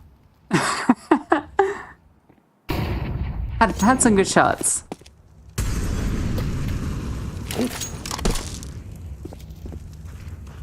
Oh, Nota. Nota is feeling so confident right now. Looking to maybe take this fight just on the other end of the doors right now. Raul's about to drop that mid to B smoke, but Nota doesn't care. Raul's holding it in case there's going to be an opportunity for someone to peek around the corner. Doesn't happen. With this re-smoke, Nota might go walk-in, but Favon is here too. Cello headbutted the other mid-smoke, so they don't have to worry about it. Nota will catch Favon. Cello, careful. Oh my god, keep your gun out. Dude, they're right there. Okay, the flash comes. The flash comes, and he finds the kills. He was so close to being swung on. That looked so dangerous. Way closer than anticipated, but dealt with nonetheless. No one dies. So you're telling me that we see him pull out his knife, then he gets his gun out because James flashed for him, and then they win the round flawlessly. Yeah, good one. Nota plays that one really patiently as well and towards middle.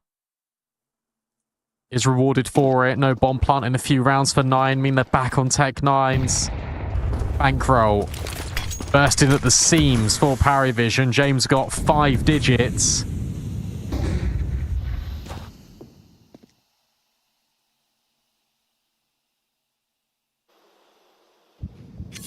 Casello. Oh, please. Get your gun out, boy. Nice break. Get it out. He's fine, he's fine. He drops the molly. Oh, they're bursting. This guy's constantly got his back turned, but he swings around and puts his first foot forward. Find the frag. AW with him. And long range. Xello. It's the heady. Nice shot from EW. That was a chance to get the bomb down. Gone. Boozy. Want to see if someone's going to come through this direction. They're not. Maybe he can catch someone in CT. Oh, actually hit the headshot, but unfortunately for him, Nota had help. Nota wanted the Tech 9 and James just almost shoved him to the floor. That's mine, mate. Great breaker on that smoke from Casello. Might be thinking, wow, Casello got brought down really low, and yes, whilst there was a dink in there from 9, there was also one from AW as he just hits him in the back of the head with his AK. 11-8, this is now going swimmingly for the CT side.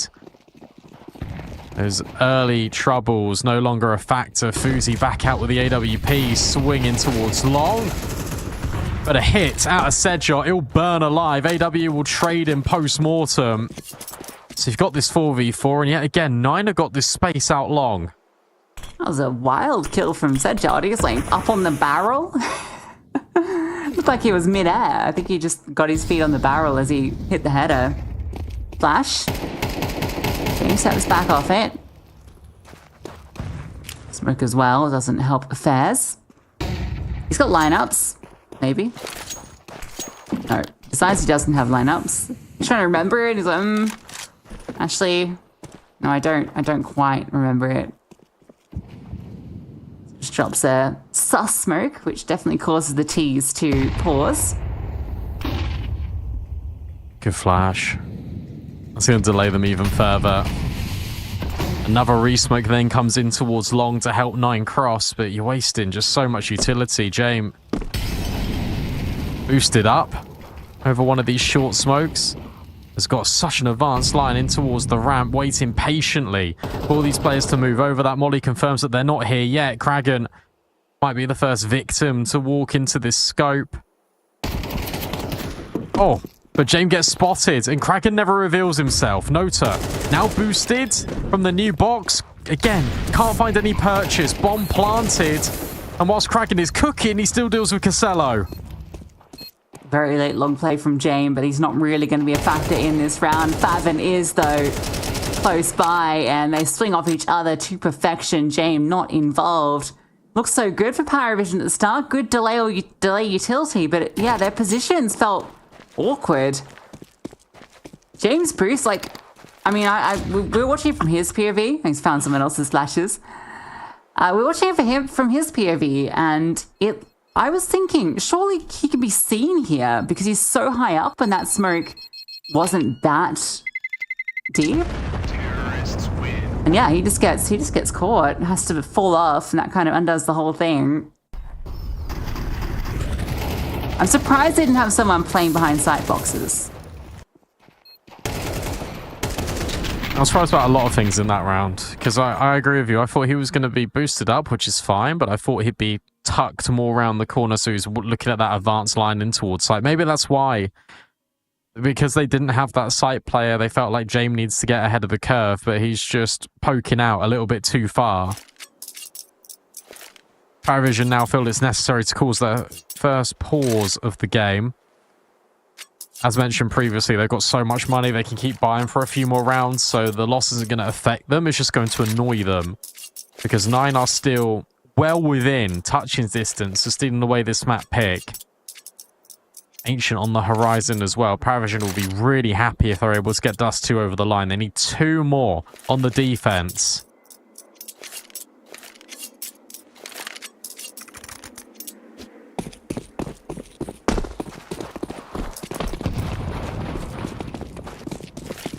Alright, gonna have this fight out long again.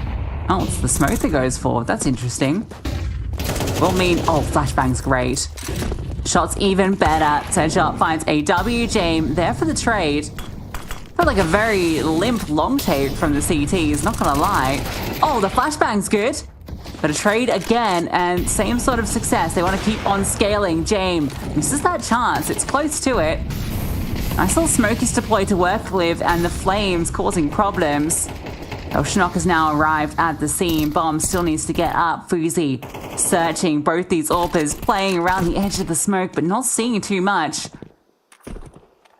Bomb's not down yet, and you've not seen too much from these T's, so it's starting to feel a little awkward, a little uncomfortable, but Fuzi's spotted out. And now in the 3-on-2, Parivision fall back more defensively. Yeah, and 9's so paranoid about there being this long flanks. Every single time there has been this long flank at Parivision, they've now cleared all through log, and in fact, they're going to double up and go all the way around the world. It's interesting that James the sniper is the one in towards short rolls. Still looking, but still tentative about how much space they've got. It's a great shot out of Belchnok, and that puts Rolls on edge. He's either got to push towards long and take the fight, or go in towards short. If you go into short, that means you're going into the AWPer, or if you're going long, you're going into 2 rifles. He's really trying to manage the angles. He does a great job at finding 2, but Nota is there, as he's been all half for Parivision. They'll find map point, but a really nice try from the in-game leader. Some great shots coming out. Looked very clean with it. Yeah, this long take was really curious. AW's jumping mid-air. Not sure what was going on there, but the way Parivision managed it afterwards was very nice. Didn't overcommit. Knew that 9 had scaled up and was searching for that fight. So they played some really uncomfortable off angles to make 9 have to reveal themselves to multiple angles to clear them. The kill on the Fuzi just sets them up for success. Great disengage.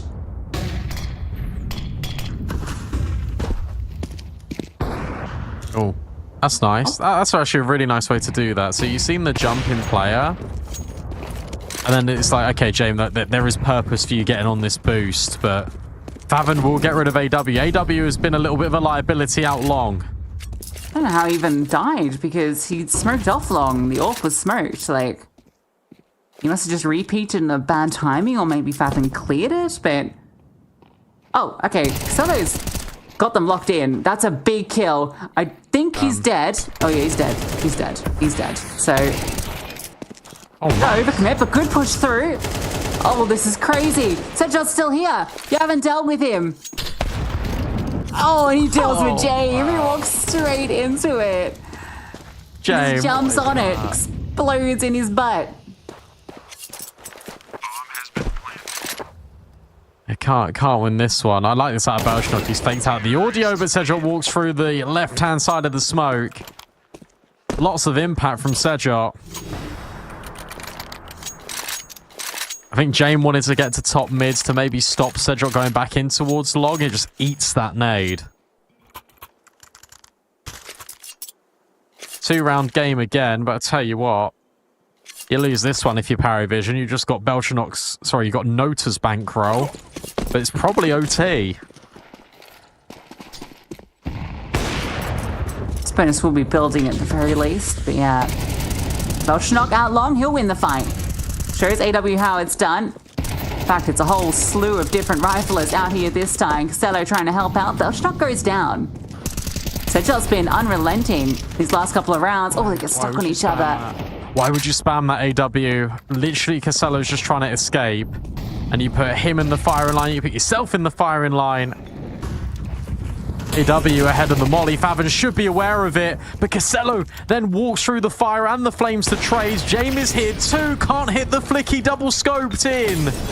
What a disaster for Parivision. Now Costello's running through another incendiary. Maybe there's a chance here for him. Long fight dictates a lot, but Sedjot will get rid of Nota. This should be the 11th. Costello can't do anything here. Even getting out. Oh, where is he? This is that opportunity. Yeah, it's got to be a save mission here. That started well with the opening kill, but 9 just continued to fight out long. Sedjot really wanted to find that kill, and he has a massive pop-off round. Back-to-back 3Ks from Sedjot after a relatively quiet map throughout. That they're able to get all of that long space when there's still 2 CTs there. That's quite impressive. Especially after Belshnock got the opener.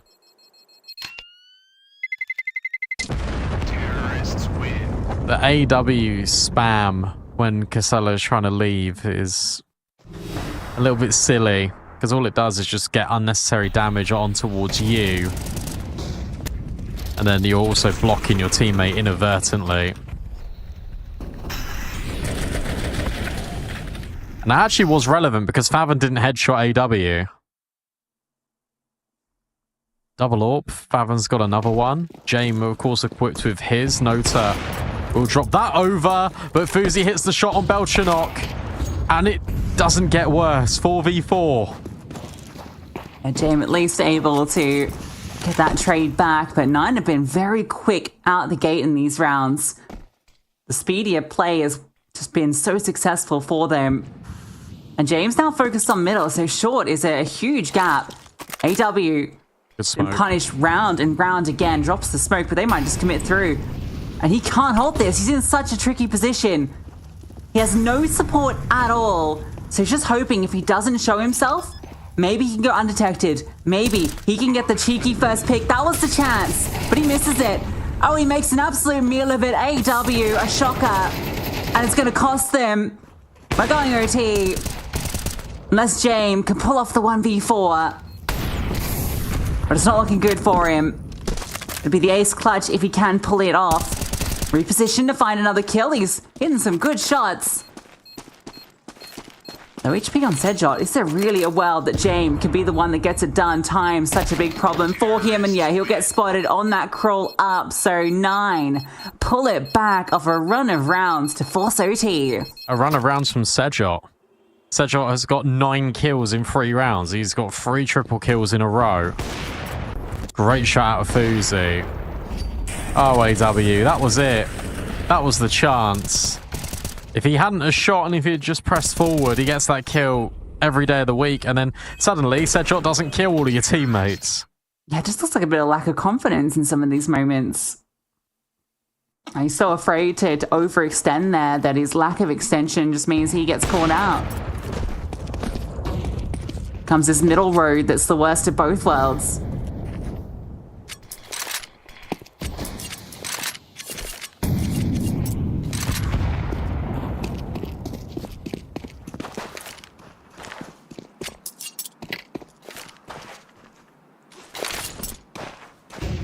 Now this one's slow and deliberate. Yeah, I don't know if they've really even gone to the B-bomb site. Certainly not in the last few. Yeah, they went mid to B, didn't they? And they got caught out by 3 players, so they decided never again. Maybe now could be a good moment, but Nota and Casello are here. Bomb still left outside B, so that feels like it will be the final destination in a couple of seconds. Nota, are you really going to push this smoke? Surely not.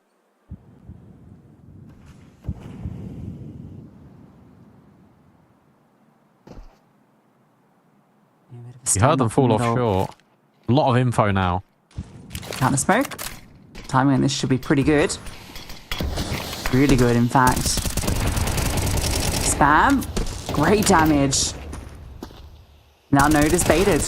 Oh, it's perfect. You couldn't ask for a better way for that to play out. And now they can just rotate over. 30 seconds left. Okay, that's an unnecessary barrage retail. Both flames landing at once. I don't think it really did the job. Saw him. Can't fumble this. Oh, nice shot. You know, Nota's here. Fuzi's got rid of Casello. They're fumbling it. 2v1. Favon will plant his feet just about on the bomb site. Flashbang isn't going to upset him either.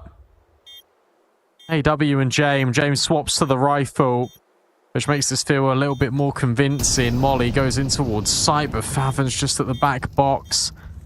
Trying to reposition to get an angle. He's still worried about tunnels.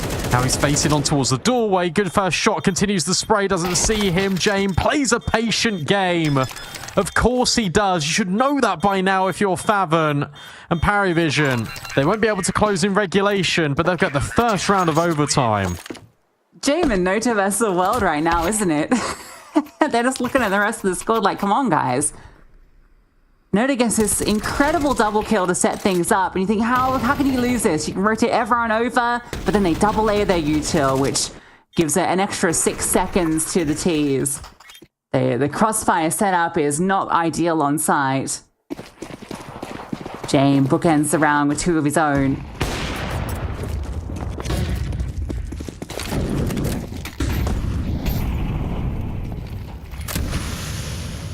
Finally, long control. That's going to send 9 elsewhere. Straight into top middle. See if he can get something out of Sedgwick. He can't afford to go quiet again after being so loud to force the issue onto Parivision in the first instance. They've got short control quite quickly here, and they're out of mid doors incredibly fast. Short worked all the time in regulation. I think they're going to go back to it now. Great setup, though, from the CTs. There's 4 players over on this side, and they've got a Goose and Rat player and Long. So it's ideal, and the spam, quite good. Racket's had a few rough rounds in that respect, and Nota spams through. Yeah, not ready for that extra player. They found a kill on B, though. They could just go B.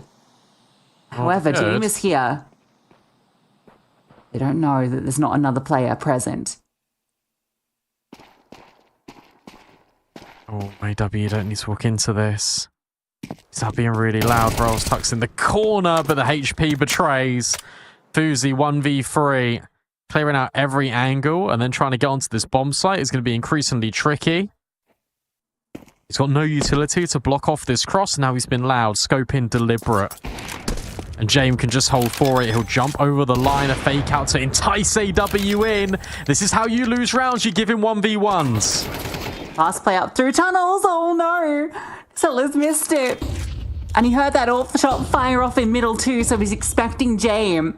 Casello's just going to rotate all the way back around to get with James. He's going to kill time off the clock, and James just swings. He just walks out. Parivision did everything right, but then Fuzi, he stepped up, and he stepped up in a big way. The 1v3 to find 13. This is, I'm sorry, this is so stupid. Why? Why? Unlucky. Like, what? I just don't understand. You put yourself in such a good position, you got those 4 players all on the A bomb site, and then you decide, oh, well, let's just go screw it up. It's just so unnecessary. Both of those peaks were completely unnecessary. Nice shot out of James. Is he going to get traded? Yes, he is. And now they're going to start to scale. Casello here, but he falls off the staircase. Rolls will punish. AW here in need, desperately, of this multi-kill. It doesn't happen. And he gets forced back. Quick reply in from Nota. Oh, and in fact, he's able to deliver. Fuzi now stranded on a desert island in towards the catwalk. And this time, look, there are trades. They're not swinging independently. Parivision could have had 15 instead. I think they're going to settle for 14.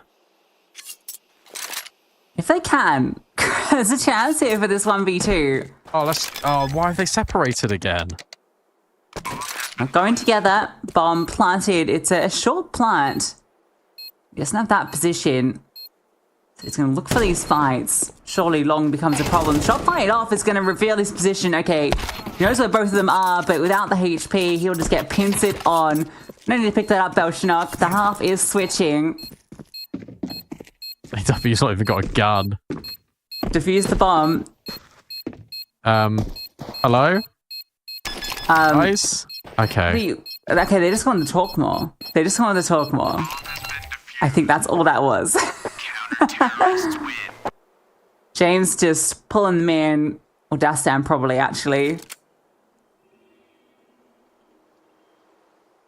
And I think they probably need a little straightening up after some of those rounds. Lat bees. Look at those bee spawns. Even the observer knows it. James, this is the best spawn you're ever going to get to peak B. Yes, Look at it. It's if you get these spawns in OT, I think you just, like, first round OT rushes, always good.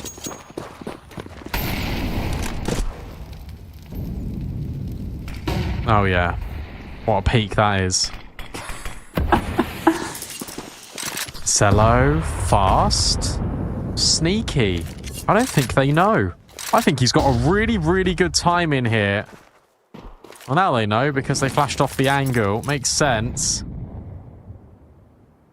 Can James spot Favon? Yes, he can. And Favon, information also goes the other way. That's going to keep 2 players here because surely you've seen the AWP. Look at Kraken, though. It's all the way deep into towards long doors. Yeah, I was crying out for this in regulation. They're not going to be ready for this. Oh, sped up a little bit. That was a little scary for him. Is this being held? For it. It's being held. Oh, the timing, though. It just fall off. And now he's got this back turned. Oh, James spins around, but it doesn't matter on the side through the hit. Nice shot from Nota. Behind is going to be a problem. Flames drop to keep them at bay. Rolls. Oh, touches the flames, but they're not ready for the angle. And now they're just going to force their way through. They're burning. They take so much HP from those last few ticks. That might actually be seriously damaging for them into this round. Good trade out, though, from Sedshot. Despite being blinded, he's low HP. AW, a chance for redemption. The 1v2. Sedshot, a single shot from death. He's been spotted. And now Favon has his number. Yeah, baited in perfectly. 9 equalize, 14 apiece.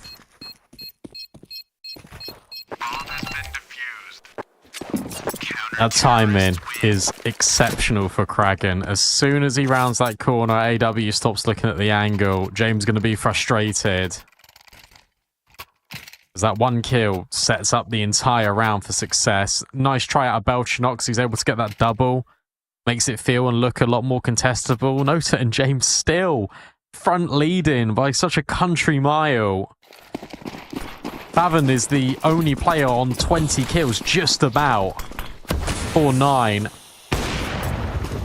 And that is a brilliant shot out of Fuzi. Jame caught again. Frustrating for Jame, opening death both rounds. After being so good at finding openers in regulation. They might just pure contact this, because remember last time they got all that space and 9 didn't know? Oh, now they know. I don't think they do. Yeah, they had no idea. They didn't hear the audio cue because they'd run away too far. Yeah. Fuzi gets shot in the side of the head. Flashbang is fantastic.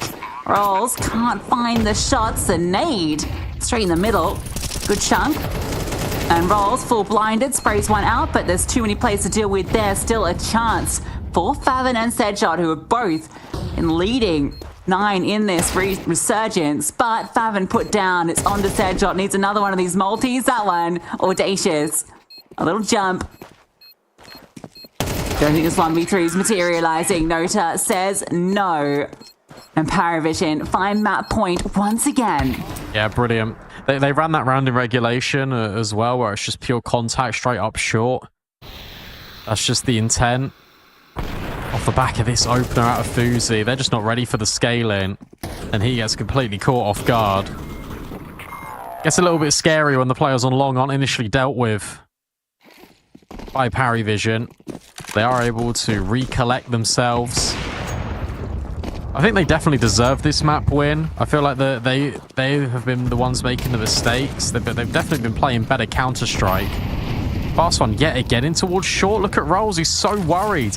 All that utility has just been deployed in a matter of moments. Now he's forced off the angle because of the flames. I'll just go scoop up some more util and get back onto it. Oh, nice little jump over.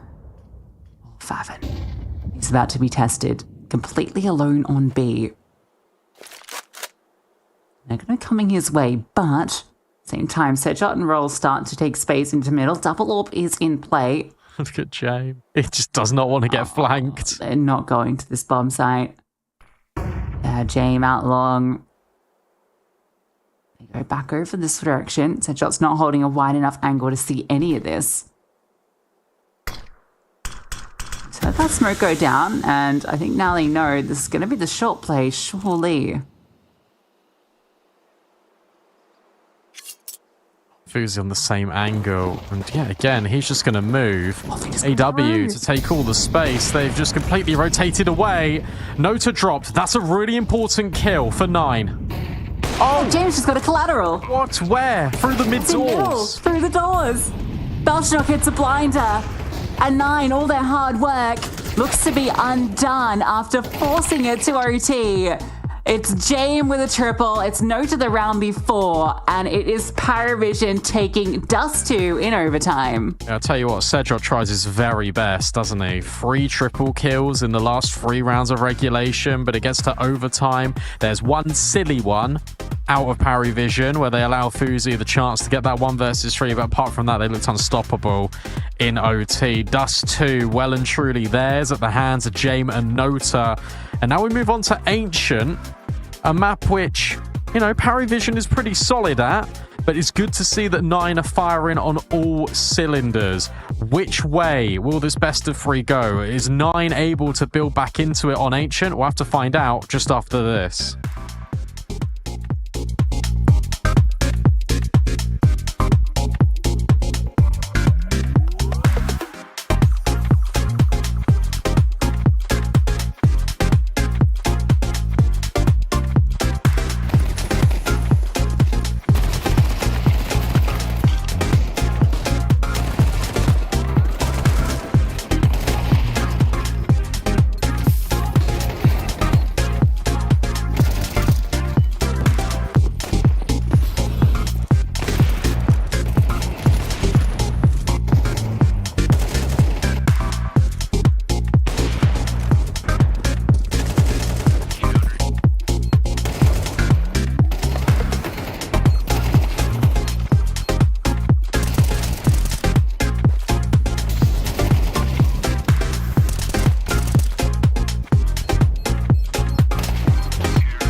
I'll keep going till my feet become blown.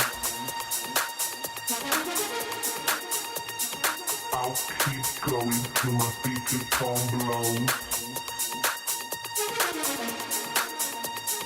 I'll keep going till my feet become blown. I'll keep going till my till my speaker calm. I'll keep going till my speaker calm low. I'll keep going till my speaker calm low.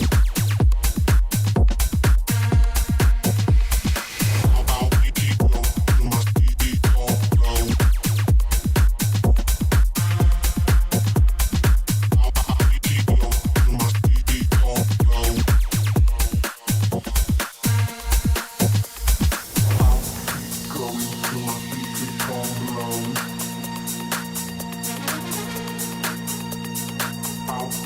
going till my speaker calm low. I'll keep going till my speaker calm low.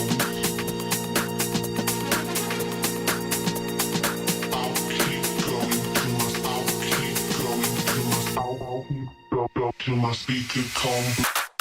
I'll keep going till my speaker calm low.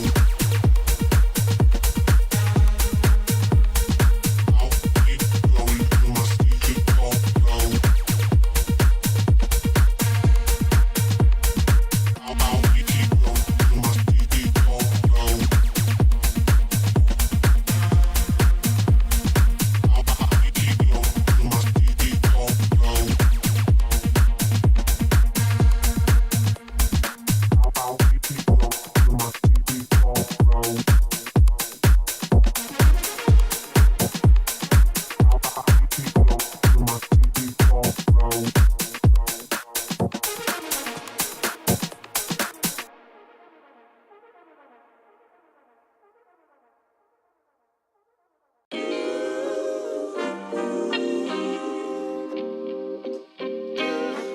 Sometimes you gotta pray for a victory. Yeah, I'm overzealous when I'm thinking about the cash flow. I never had no handouts, just came natural. I've been tested so much, all these wrestlers nice. All these different situations that I've been through. I seen pain trying to creep in through the window, but now I'm sliding through the hood in a Benzo. You gotta separate yourself just to elevate.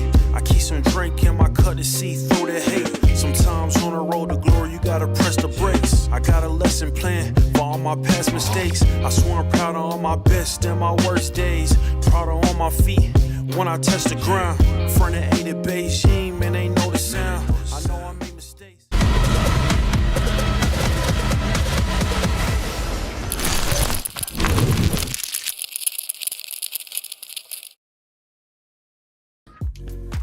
Alright, well, quite a prolonged Dust 2 to say the least, but Parivision do take it in the end. It takes OT for them to get there.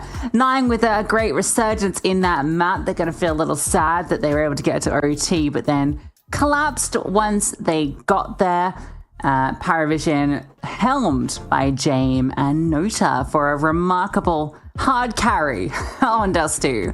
Yeah, look, you got to talk about consistency, and it was there for 9 throughout. I think everyone played a really good game. Everyone is in and around the 20 kill mark, but James and Nota just pushed it over the edge. You could argue that Parivision should have been winning that map outright, and I think that's a fair thing to say given the way that they were playing. So the manner in which they lost some of those rounds was pretty unforgivable, but they showed resilience. They were able to get it over the line. Nota had some really important multi-kills. James was finding a lot of openings, and it was enough. And now here on Ancient, you look to Belchinok, you look to AW, you look to Casello, you look to these pieces to step up, because the narrative that I had coming into this pre-game was, well, the floor overall of Parivision should be better than Nines, and we didn't see that on Dust 2. We just saw the individuals peak at the right times, and it was enough. Now they need to rely on their consistency, they need to rely on their stability to try and force it to be a 2-0, because I'll be honest with you, Lucy, I get worried for Parivision if it goes to a third map. Sure, they've won the veto, and it feels pretty good for them, but if they are outputting 20% less than what we expect from them, the nine should be able to get it done. I mean, it's a testament to a true team that you can win when you sort of look at a little bit bad, but to be able to do that over multiple different maps is going to be quite tricky here. Yeah, the floor fell out from underneath them there on Dust 2, and that does concern me going into Ancient. I think particularly because there's a big disparity in their Ancient in terms of the T and CT, and crazily enough, it's the T side that they do their best work on. I think that's where their aggressive riflers definitely stand up the most. That's where you're kind of looking at players like Belchinok, Casello, who are a little bit absent on that map. They're normally the best players when it comes to Ancient. Nota actually the one that kind of falls off a bit. But yeah, the CT side has been a real struggle for them. So the fact that they'll probably be starting there, I mean, you pick it anyway, even if you have been struggling on it, just because that's just how it works. I don't know. I definitely am worried about Parivision, and I feel like there's a good chance this could be a 3-mapper. Yeah, no, I can certainly see that. I think when Fuzi was allowed to operate in the mid-round, he was fantastic. Obviously, Sejot was really influential. If you want to be critical, you could say that Sejot was good for 3 rounds of play, and then his impact and the kills that he got was notoriously absent. Faven was a consistent piece throughout. Kragan didn't have the same level of impact that I expected from him, but Rolls was pretty solid, and that was, again, another player I said, look, he's good on LAN, is he good on line? Yes, the answer was yes, he was pretty good too. So there's definitely a conversation for 9 taking their map pick, forcing it to that third. But for Parivision, it all boils down to Belchinok here. In my opinion, this is Belchinok's best map. I still have these memories in my head. I think I said them earlier this week of when Parivision was 0-2 in the RMRs and they were fighting, the MRQs, and they were fighting against Bait, and Belchinok was single-handedly doing absolutely everything in his power to keep Parivision in that map, and he dropped like 37 kills or something, and they weren't able to get it over the line. This is his best map by far, and he was very good at getting some multi-kills. I think there was at least 2 or 3 rounds that Belchinok won single-handedly for Parivision. I'm not saying he has to single-handedly win Parivision all of these rounds, but his output will be a great asset to them. Yeah, absolutely. Yeah, it's interesting. I was looking at the stats from that map, and Fuzi, despite having he was actually the lowest rated member. He was actually, lowest output in terms of kills, but highest rated. Well, thanks to the swing round. They had a very topsy-turvy position of that. So, I assume, just looking at the scoreboard, that it will be that CT start for Parivision, where, as mentioned, they've been having a lot of those struggles. James is the only one that seems to be able to do anything on that CT side. So he had a great map 1 though, so I don't doubt that he'll be able to have that impact, but I think Parivision need to start this CT side strong. They can't be reset early, like they were on Dust 2 and having to kind of grind back into it. It needs to be another good CT half. Good thing is they come off Dust 2 where their CT side actually did look pretty solid thanks to Nota and James. So I think if they can get the rest of them pumping up, then we might have a bit more of Parivision on Ancient than has been in the past. So we'll see if 9 can bounce back. It felt like they definitely were warming up into things. Individuals coming online. Okay, never mind. Sorry, the HTV was inverted. So yeah, Parivision know their better side and they pick it. I like it. Fast play. Really quick in towards what potentially could be this B bomb site. Big fight in cave. Casello jumps to make noise. This doesn't entice 9 in. Instead, they're going to fall back to be a lot more defensive over towards this bomb site. Smoke dropped immediately. Parivision, they're just going to burst through it. And they might have... I was going to say, they might know that Rolls is here, but it might not even matter. You did not know, and it does matter. It matters in a big way. Belchinok at least trades 2 versus 2. Kragan is so far away from the fight. James, are you going to plant? No. He waits. and he's going to allow Belchenok to search a little bit more. Kraken could catch him. Yeah, Belchenok's got no idea. Doolies ring out, and suddenly the bomb still not committed. This feels a little bit awkward, and it also throws another layer of deceit into this for Jame. What's Blood doing? Also, Belchenok just doesn't look to the right there at all. It's crazy. Alright, well, they've given Jame all the space in the world, so he can get a bomb plant down. But if he goes hunting, he might get tapped, and then his chances of winning start to go downhill. Hasn't spotted Treasy. Now he has. Now he knows. Kraken was down there, dropped the molly, so guaranteed the bomb plant. Oh, it's audacious that he runs around, but he wants to make sure he gets it down. Very tricky for him to pull this off. Oh, and he swings around to pick up the extra Glock, really trying to find one of these fights, but Jame not able to put that one together. So surprised he didn't plant earlier, but I understand what he's doing to a certain extent, because obviously Rolls was the fly in the ointment over towards ramp. Maybe there was another player, didn't see anyone come in from long. Belchenok goes and clears all of cave. Jirai just doesn't consider for a second that Kraken could already be in the spawn. Well recovered round out of 9, especially after Rolls' hard work.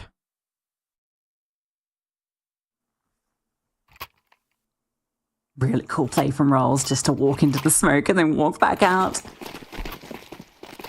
Gets 2 kills off it. Yeah, it really works as well because all of 9 are fighting forward. You just don't expect another player there. W is constantly feeding weapons. Belchenok's been given this AK, told to go kill.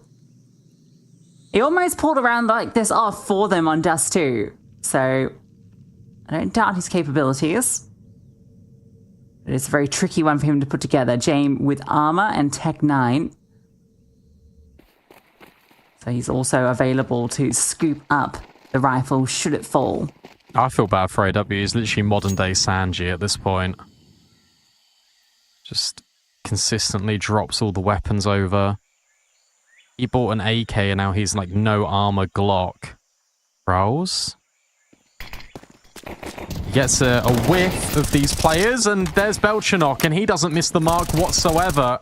Sejot trying to deal with Jame. The fight out long is so important for the space of 9. Nade goes in around the corner. Belchenok's able to grab one, but he's brought so low. Casello, if you can get rid of Fuzi, that's a way in because that creates a lot of space. There's no kits here on this retake. They are in the bomb site directly with Casello falling. Belchenok needs to get the kills and he can't do it. It's Kraken again and another close call for 9. Yeah, smoke just causes too much chaos at the end. Nice try from Belchenok. 3 beautiful kills. I guess that last one you start to believe at Kraken on the swing. Bomb plant, though, that's a huge win for them because they kept enough money that getting that bomb down, getting all those kills, yeah, they get a really comprehensive investment here. Say for AW, who again goes wanting, but at least he has armor and something to work with. So great stuff.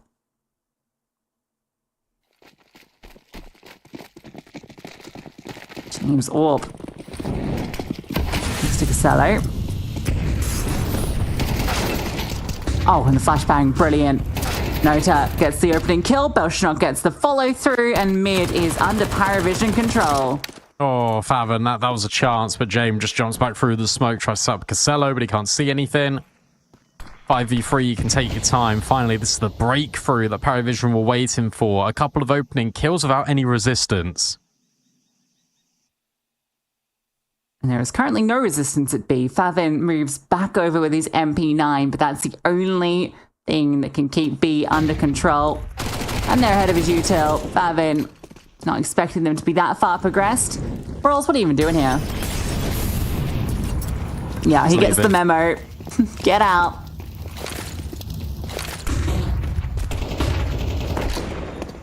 Bomb's still not down.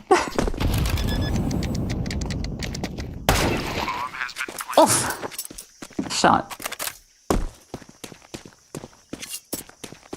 AW can go get that AK. Yeah. He's gone from Mac 10 to thing. MP9. Cycling weapons.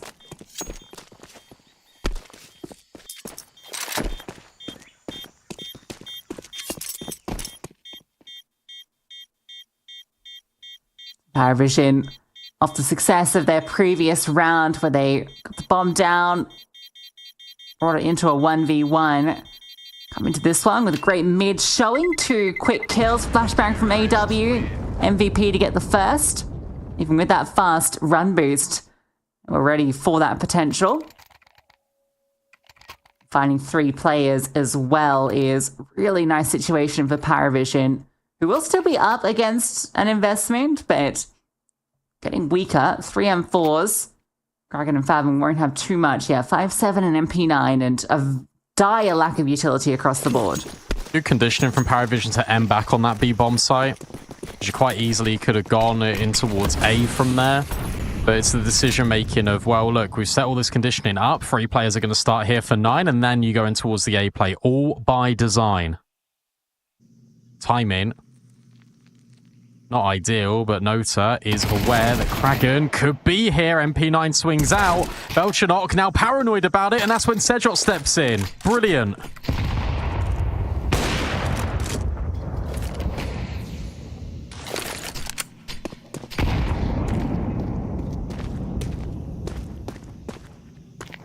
Look at this from Rolls. Rolls is already in their spawn. Oh, that is unfortunate. Team does well to get those kills, well, kill back. Shame Casilla didn't throw that nade towards Big Box. It's gonna crawl through middle. Looks it. Back to Donut. At the moment, yeah, there's a lot of players in spawn way, but no one actually on the side itself. Again, surely gonna get caught out here. Oh. They evacuate to re-clear middle. The timing on this is fantastic for Parivision. Yeah, they're going to get the bomb down here for free. They've got great utility. They're a little worried about main, but that's not a threat, as we can see. And with a player low, there's a decent chance here for Parivision. Yeah, James needs to grab a kill, though, and he just runs into the angle. AW on it. Would need was the multi, but instead it is Favon. That leaves Casello all high and dry, isolates these fights perfectly, but Fuzi comes in through the back lines. Another bomb plant for Parivision, but another successful retake. Yeah, and rarely it's James that lets that one slip. Misses the chance onto the players progressing through, and yeah, a big whiff. Gives Favon the chance, who doesn't miss those. 2 nice kills from Favon. No ability to trade there, so Parivision find the space. After getting caught out by a really cheeky setup in A main. Love the way that was played out.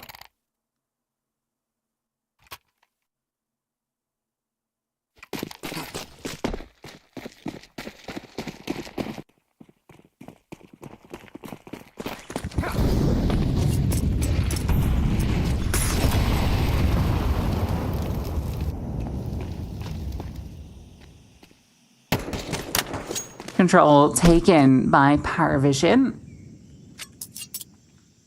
Didn't have to do too much to get that.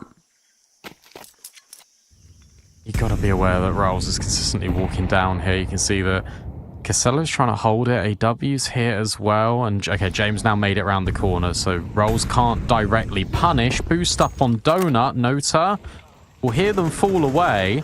But Rolls will catch out James, and he goes round the corner on Casello. AW will double back in tandem, and you've still got all this room for Nota. I think he heard the drop. I think he knows. Well, he definitely knows now.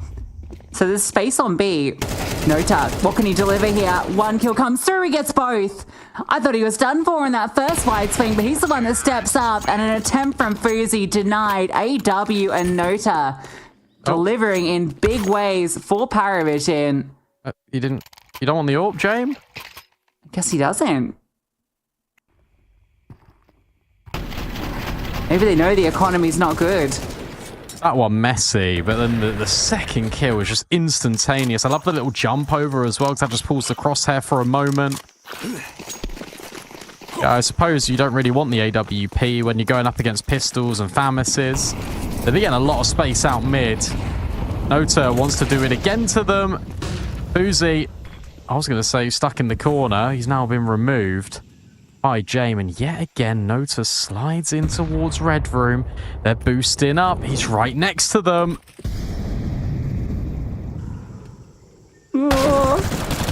Oh, he got spotted? And now Jame, he's been caught as well. Riles pushes out from above. This is a disaster. Maybe getting a little too silly with it, walking through a smoke. A potential chance for redemption. Xelo's taken deep space, but he's going to swing straight into the AWP. AWP gets the bomb down. But he peeks into the AWP as well. So 9, the force buy back, does even better. It's so bizarre because obviously AW's gone back to deny having the AWP. That was obviously a comm. And then Jame kills Fuzi through the smoke, and his first instinct is to knife out, run, grab the AWP, and then try and walk in towards Red Room. Why would you do that? Why is the game plan changed? If you didn't want the AWP, why do you suddenly want the AWP now? This feels a little bit baffling. It feels like communication's all over the place here for Parivision. Bamboozled. I am. Can't fight Mig with this fight. Oh, her actual elbow smoke. But Nota, yeah, Deagle has to concede, drops the util. This is going to be a B play. Brucey's here, though, on the line. But he's throwing utility as they come up. Nice entry kills. Xelo just deletes 2. Great timing on that push. There we go. Finally, we get to see a bit of Casella's output. So we're thrown into a number of situations where he's needed to deliver and hasn't obliged. This time he does, and that is just round over instantaneously. Yet again, gun on the floor, knife out. James got his AWP. They're also juggling weapons all over this B bomb site to make sure they got the best buy possible. See, that round there, the fast and direct play up B, that's exactly what I thought they were going to do in the previous round. Instead, they don't. They mess about in middle. This time it is Nota just putting a tiny bit of pressure on. Keeping the attention there, keeping the rotates in. And Casella just gets this brilliant timing. Downfall Stavern. Next up to the chopping block is Fuzi because of all these wide swinging players. Too many targets to handle. So despite 9 being in the lead, in a weird way, it actually just favours Parivision because every single buy that 9 have is just a challenge.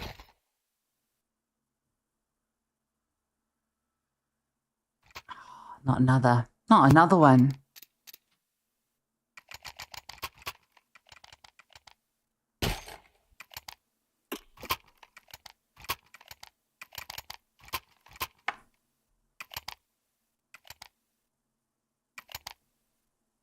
Well, this buy is actually quite good. Yeah, Parivision get this one. I think they'll finally break 9.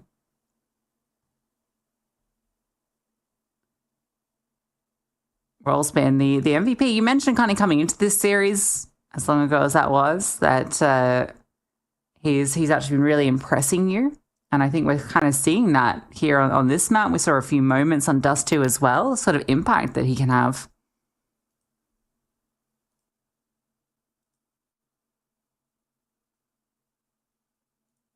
He's been brilliant, just consistently pushing down B ramp, just being annoying, and then that just naturally gives space for his teammates. I've been really impressed with the way Kragen's been playing. It's been really cool to see.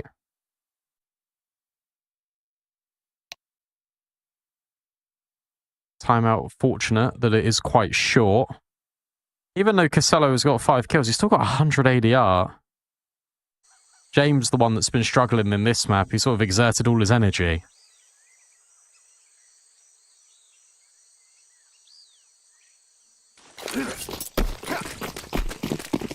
I'm glad to see some of the other Parivision pieces stepping up though in this map. Xelo and AW. Doshnok as well, actually, all 3 contributing early on. It just walks back into that molly. Not ideal. Here we go. Giving a try. Kragan is going to be nearby. Sedgel as well. Double donut setup. Is there a smoke going that direction? Yes, there will be. Kragan's behind default. That smoke doesn't look the best. It's on site. That's meant to be more in the elbow, surely. There's a bit of space for them to move, but they stand in the open. It doesn't matter. Spray down, and James afraid to break out. Barely takes any damage as well. Look at the bomb. He's looked down. He's acknowledged it. He knows the prize that he has.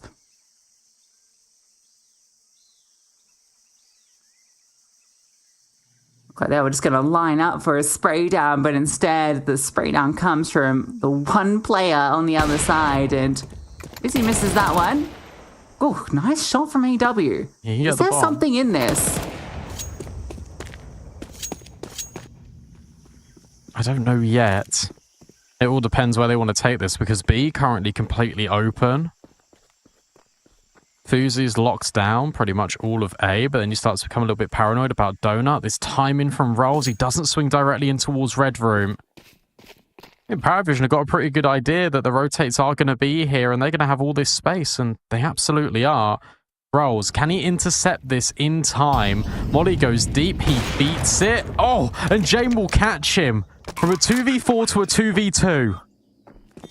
Kraken's hard work could be all for now. Says AW setting up for an important duel. Well, they're coming through the short side now, so maybe not. Instead, it could be James that takes first contact in Cave, and he hits the leg shot. It's not the kill. AW walks out now. A stick on the bomb. A stick on the bomb. He needs to find Fuzi. Needs to deny this defuse, and he will. AW, hero of the round, retriever of the bomb, and closer in the 1v2. I'm so proud of him, to be honest. I know that sounds like such a silly sentence to say, but he's been having a really hard go of it across this series. Was a spectator in moments here, but he gets the important one onto Kragan, and he just buys his time. He knows that Faven is low. That communication is there. He just wants to hunt for the second player. Knows the money is also a factor, so imagines there's not going to be a kit. Plays that one to perfection. AW now rises to the top of the server when it comes to the kill count, only tied with Kragan. Quad setup in Donut. A dangerous fill-in potentially for Nota.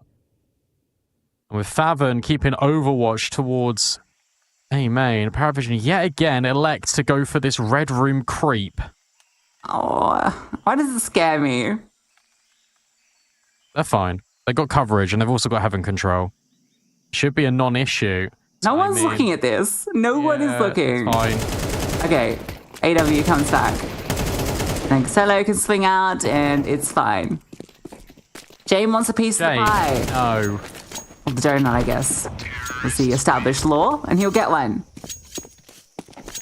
Just swaps his POV for 2 seconds. He's got his Glock just running at them. So unnecessary. He made it work. AW with another triple. 5-4. Parivision take the lead.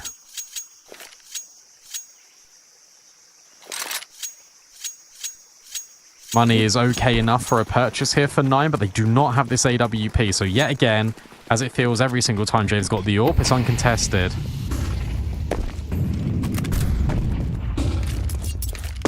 Belshnock's putting a lot of pressure on A, but it's all just to feign out this. There's going to be some action here, and they're a bit down on it, but Faven takes the peak, so I think AW spotted as well.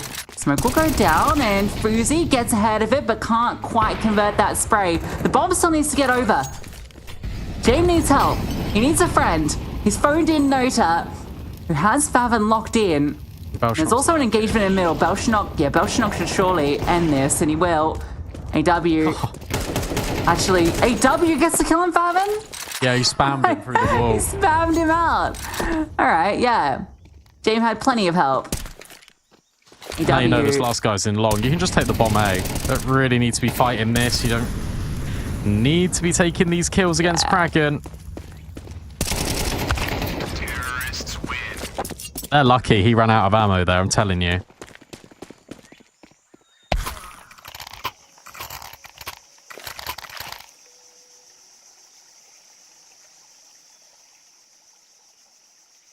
If they somehow walk away with 8 rounds in this first half after the amount of uphill battle they've gone through, I'll be so impressed. Because you imagine this is going to be 7. Fuzi will have enough for an AWP even after buying a Zeus, for goodness sake.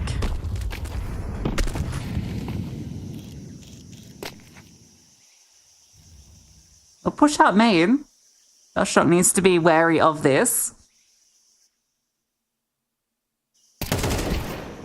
Oh, well now he's wary.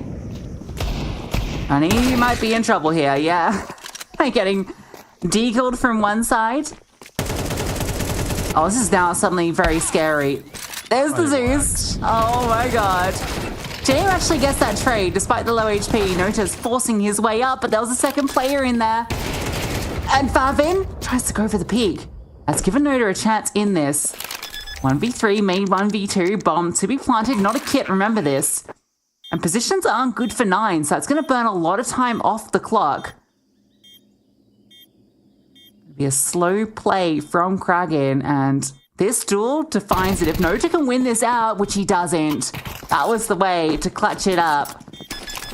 But a nice little push, the timing on it out main is all they need. Yeah, what's really good about that play is it obviously forces them to go into the B setup.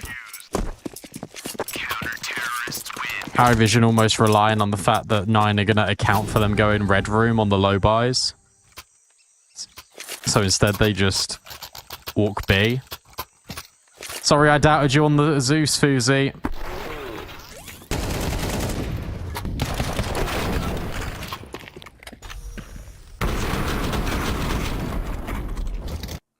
Bit of a silly one to let slip, but they lose that main control, force the issue.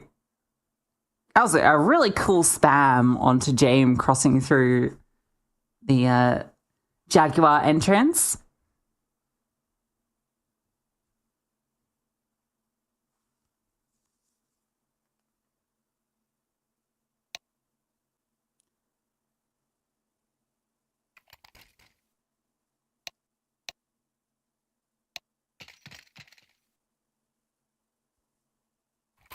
Will Parivision be able to put up a 7-5 half?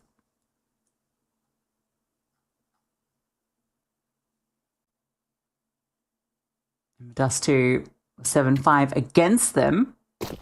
They came back on the second half, but the T side has historically been their strongest on Ancient. It makes sense when you look at their players. Smoke extinguish for Fuzi. Ota, dealt with. James now knows that AWP is in towards mid. AW potentially swinging out heaven. Gets blocked off by the util. And now 9 can focus all their attention pretty much on towards this A bomb site. Great shot out of Kragan. And you're not going to know about the second players in towards Donut. You might know about one, but you never knew about Sedjot. And Fuzi just completely blocks the molly to the point where it doesn't go on the floor. That's mental. Yeah, it must have bounced off him. It did, but then it bounced again. Calls the double bounce. James, no bouncing in this round. 6-6-9, tie us up.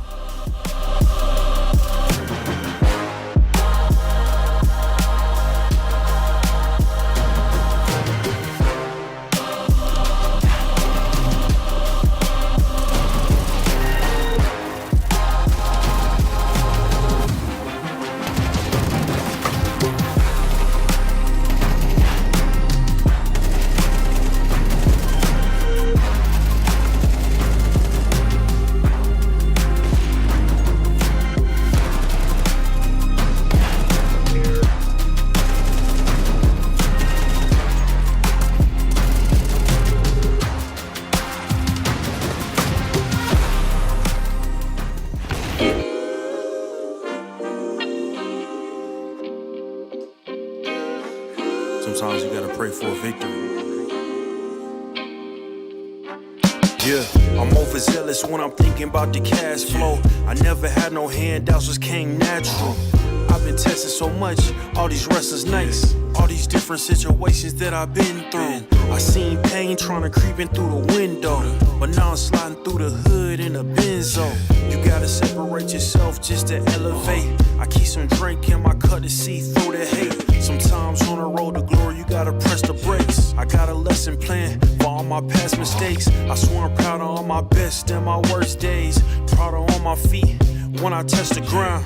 Front of 8 at Beijing, man, they know the sound. I know I made mistakes, but my mama proud. Fans scream my lyrics out in the background. They ain't know me then, but I'm hot now. They say life's a gamble, you gotta roll the dice. I risked a lot of different things just to live this life. Life down bad, you gotta pay the price. I've been through hell and back just to live this life. They say life's a gamble, you gotta roll the dice. I risked a lot of different things just to live this life. When you down bad, you gotta pay the price. I've been through hell and back just to live this life. I'm faced with a lot of different choices these days. Do a rock and roll Lex account of Blueface. The whole world know my name off a mixtape. I still got the same brothers since 6th grade. G-Wagon red seats, we on Biscayne. Trips to the Florida Keys, we imported these. Thanking God for the life he afforded me. All this jewelry on my body, I could light the hood. I need a brown skinned chick just like Megan Good. Holding up every promise that I ever made. Music in the background, it's a serenade. Been rapping 10 years, boy, this ain't a phase. I paid dues, paid rent, and I stayed the same. I had teardrops running down my face. I've been through a lot, I had real pain. But thank God, cause we really on a better days. They say life's a gamble, you gotta roll the dice. I risked a lot of different things just to...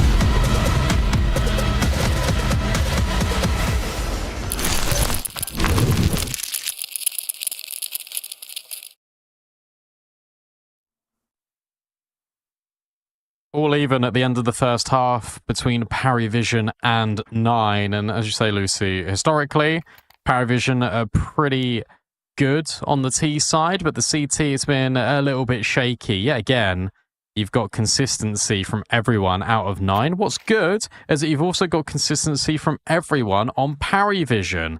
And a number of these players were winning a number of rounds for them. Nota, in particular, won a easy one. AW was able to clutch up a few important rounds, and Casella was able to open up on the B bomb site. So there you go, 3 players instantaneously providing impact for Parivision. For 9, you've got Rolls and Kragan doing the majority of the heavy lifting. Kragan was a rock on that A bomb site, and now he's going to look to be a little bit of a menace on the T side. Yeah, let's see if Parivision can show improvements on their CT side, or can 9 force us to a third. Inferno would be that decider.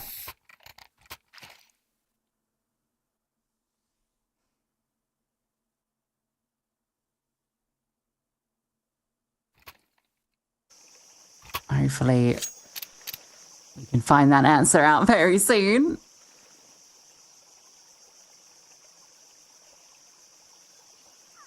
Good to see AW really stepping up for Parivision. He was actually really having a rough time on Dust 2. Felt like he was a liability out towards long. Definitely cost them a few rounds. But here on Ancient, looking revitalized. Exactly what you want to see.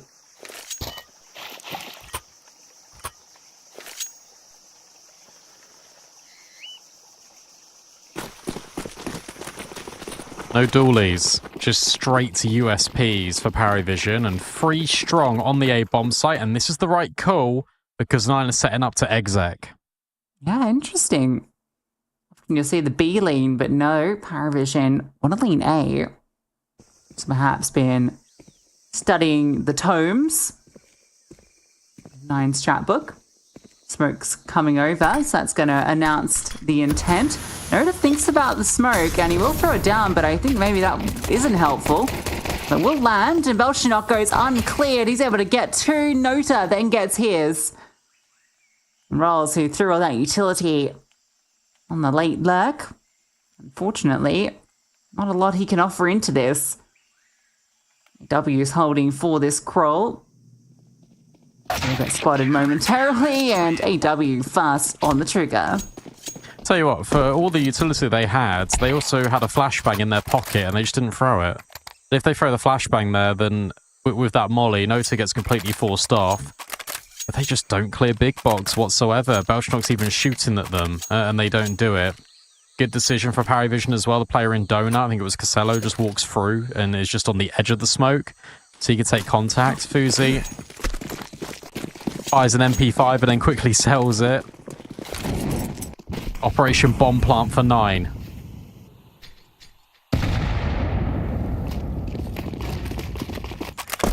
They've got a clear-ish runway. They've been allowed over, and the bomb will go down. Perfect. That's exactly what they wanted, and they got it. Operation success. But, you know, I think on Parivision's side, they're not upset either. James gets 2 kills with the MP9. They don't lose any players. So, it's kind of a handshake that round. Everyone gets something that they're happy with. James just immediately throws the MP9 away and doesn't got anything to do with it.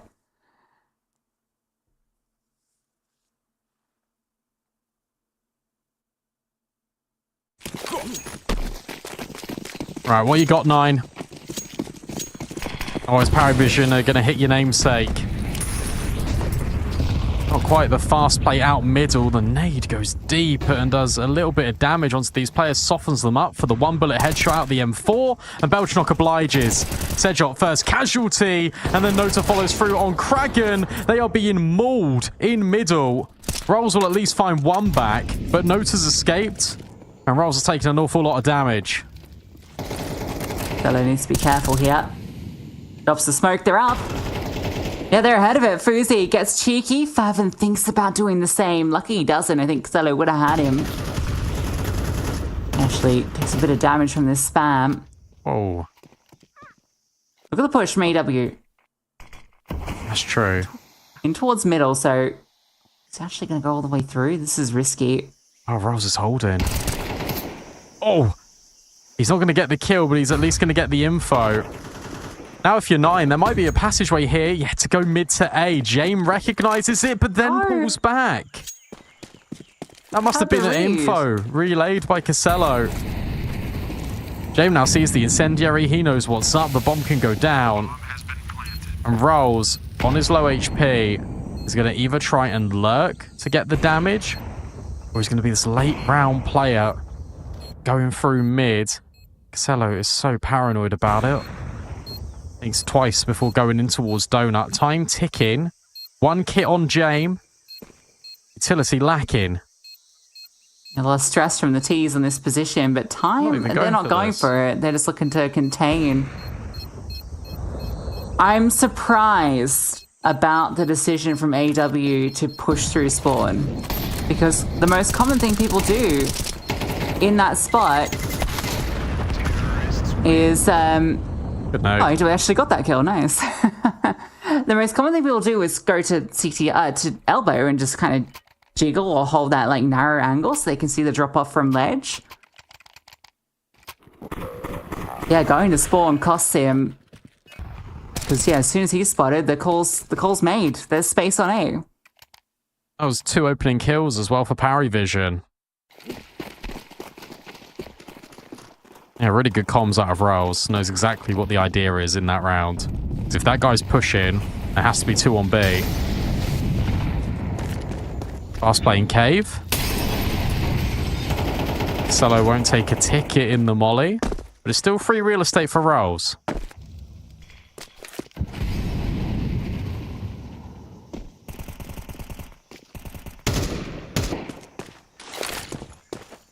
Investigating in middle.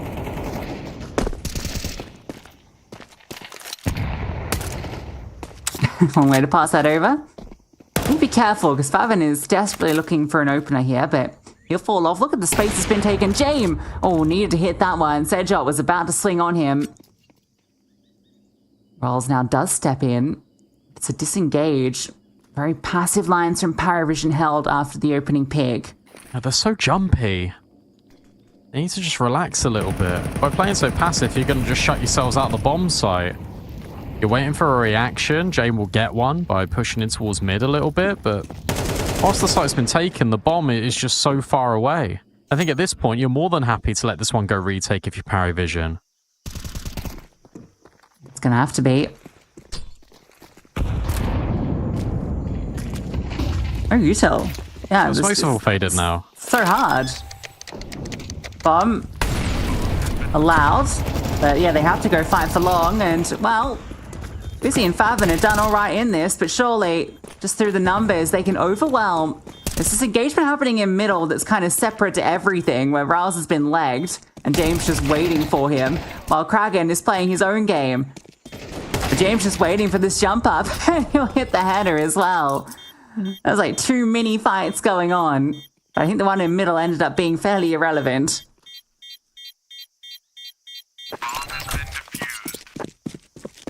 Yeah, that was like their own little mini game, just going off on the side.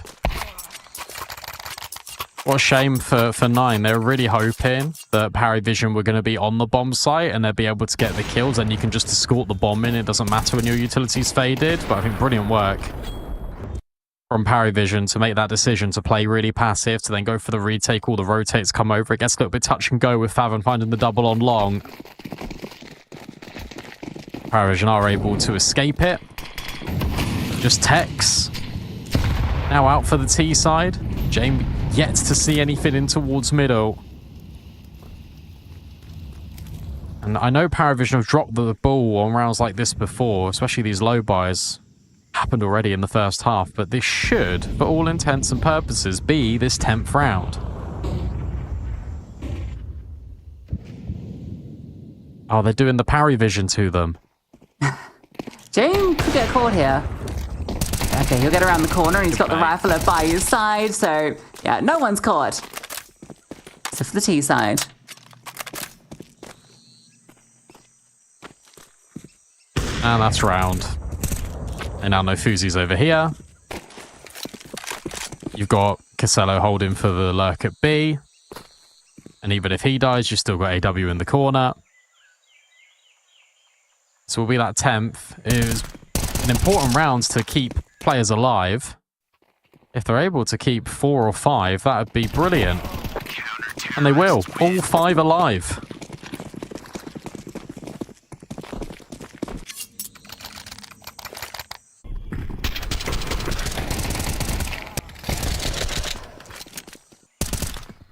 Nicely done, James. There was definitely a chance he could have got caught, but quick feet.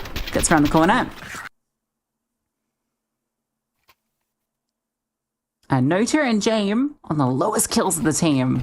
So they've taken a step back. Everyone else has stepped up, which is what you want for Parivision.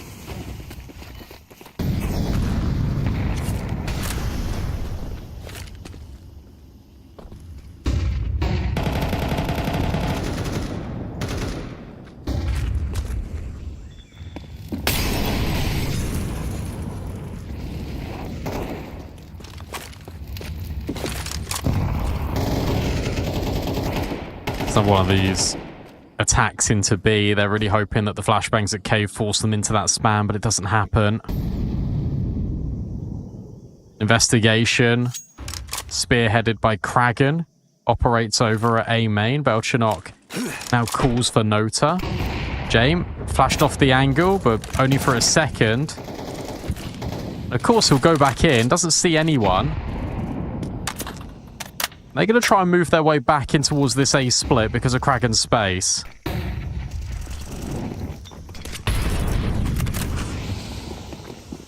Oh, Schnock needs to be careful. They're running him down. Oh, Central actually gets away with his life there.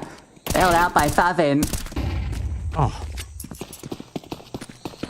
2 dinks. Does not look so good. Dinks come through, but it's not the kills. That's the key thing.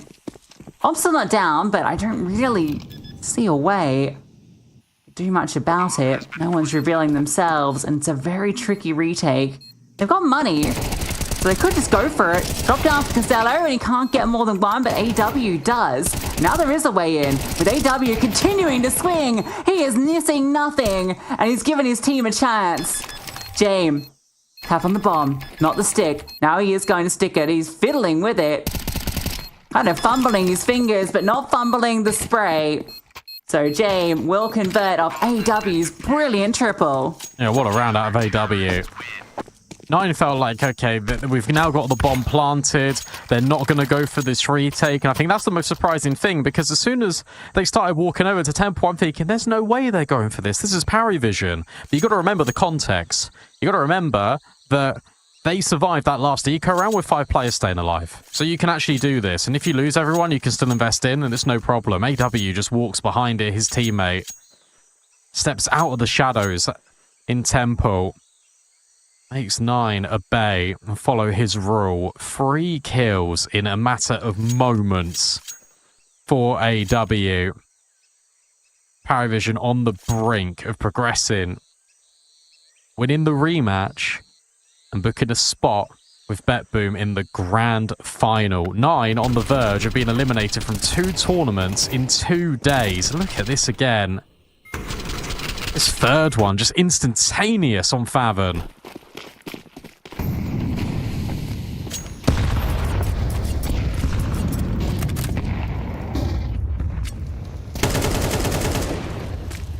He's looking for a fight. Not having quite the same map he had on Dust 2. His fights up from B. Been tricky for him. But scaling through middle, Favon is brought down low, but yeah, they're just charging in. Surely this is heard, yeah. AW responds to this pressure. Another good kill from him despite taking the dink first. Cello's in a lot of trouble. He'll get Favon, but that was a low HP player. Rouse, what a shot. Curves one around the corner, and James misses his. Can't deny that bomb planted on long side. Kept at bay, 3-on-3. Fast play up from Rab. Rouse, can he get anything from here? Starts spraying on the shoulder. The wide swing comes out. Belchinok doesn't stop moving on that. Flames go out from long. A creep on the side. Belchinok finds another, and it's on to Kragan. Already popped up one clutch, but not going to happen this time. Belchinok answers with his own multi, and Parivision finds series point. Said it was his best map, hasn't needed to do an awful lot because of AW, but that was ridiculous out of Belchinok. Lovely little movement just to go for the slight jiggle to bait out Rolls, and he wides him round the corner. And whilst that is going on, James puts a beautiful incendiary in towards long. It isolates the fight on the short play. It feels like he has to commit to the play now. So he has to stop this progression up ramp because they know they're splitting between ramp and cave. As soon as Parivision get on the bomb site, it's over. So 9 make that desperate gambit. It doesn't pay off. And now Parivision, they've got 5 chances to close this series.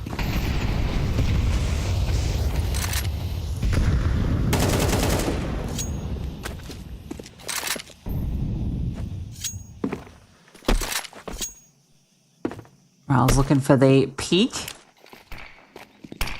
So let's just play in defense. Ready to bowl out a smoke on response. There it is. Oh, that's a really deep one as well. So that gives them a little bit of space to work with. Yeah, it means they can't kind of like crawl up close or get into any cheeky nooks or crannies.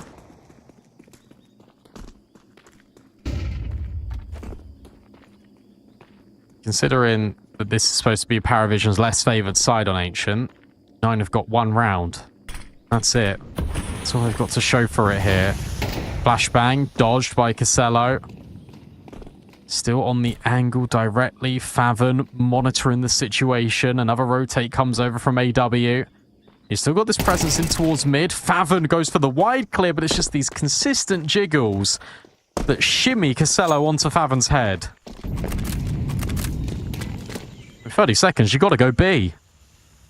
Parivision have fallen back though. Okay, now they start to maybe move? No. That smoke that landed over in lane has actually caused some distress, and it made Cello fall off. Now that smoke lands in short and spam. Oh, Rouse, that's so unfortunate for him. Oh, and then Kragan as well. 2 just get blasted through the smoke, but Fuzi offers up a double. Some hope to keep 9 in this. Bomb just about going down. There's going to be this flank through cave, and it has to be Fuzi, has to be the ace, or the road ends for 9 in ECL.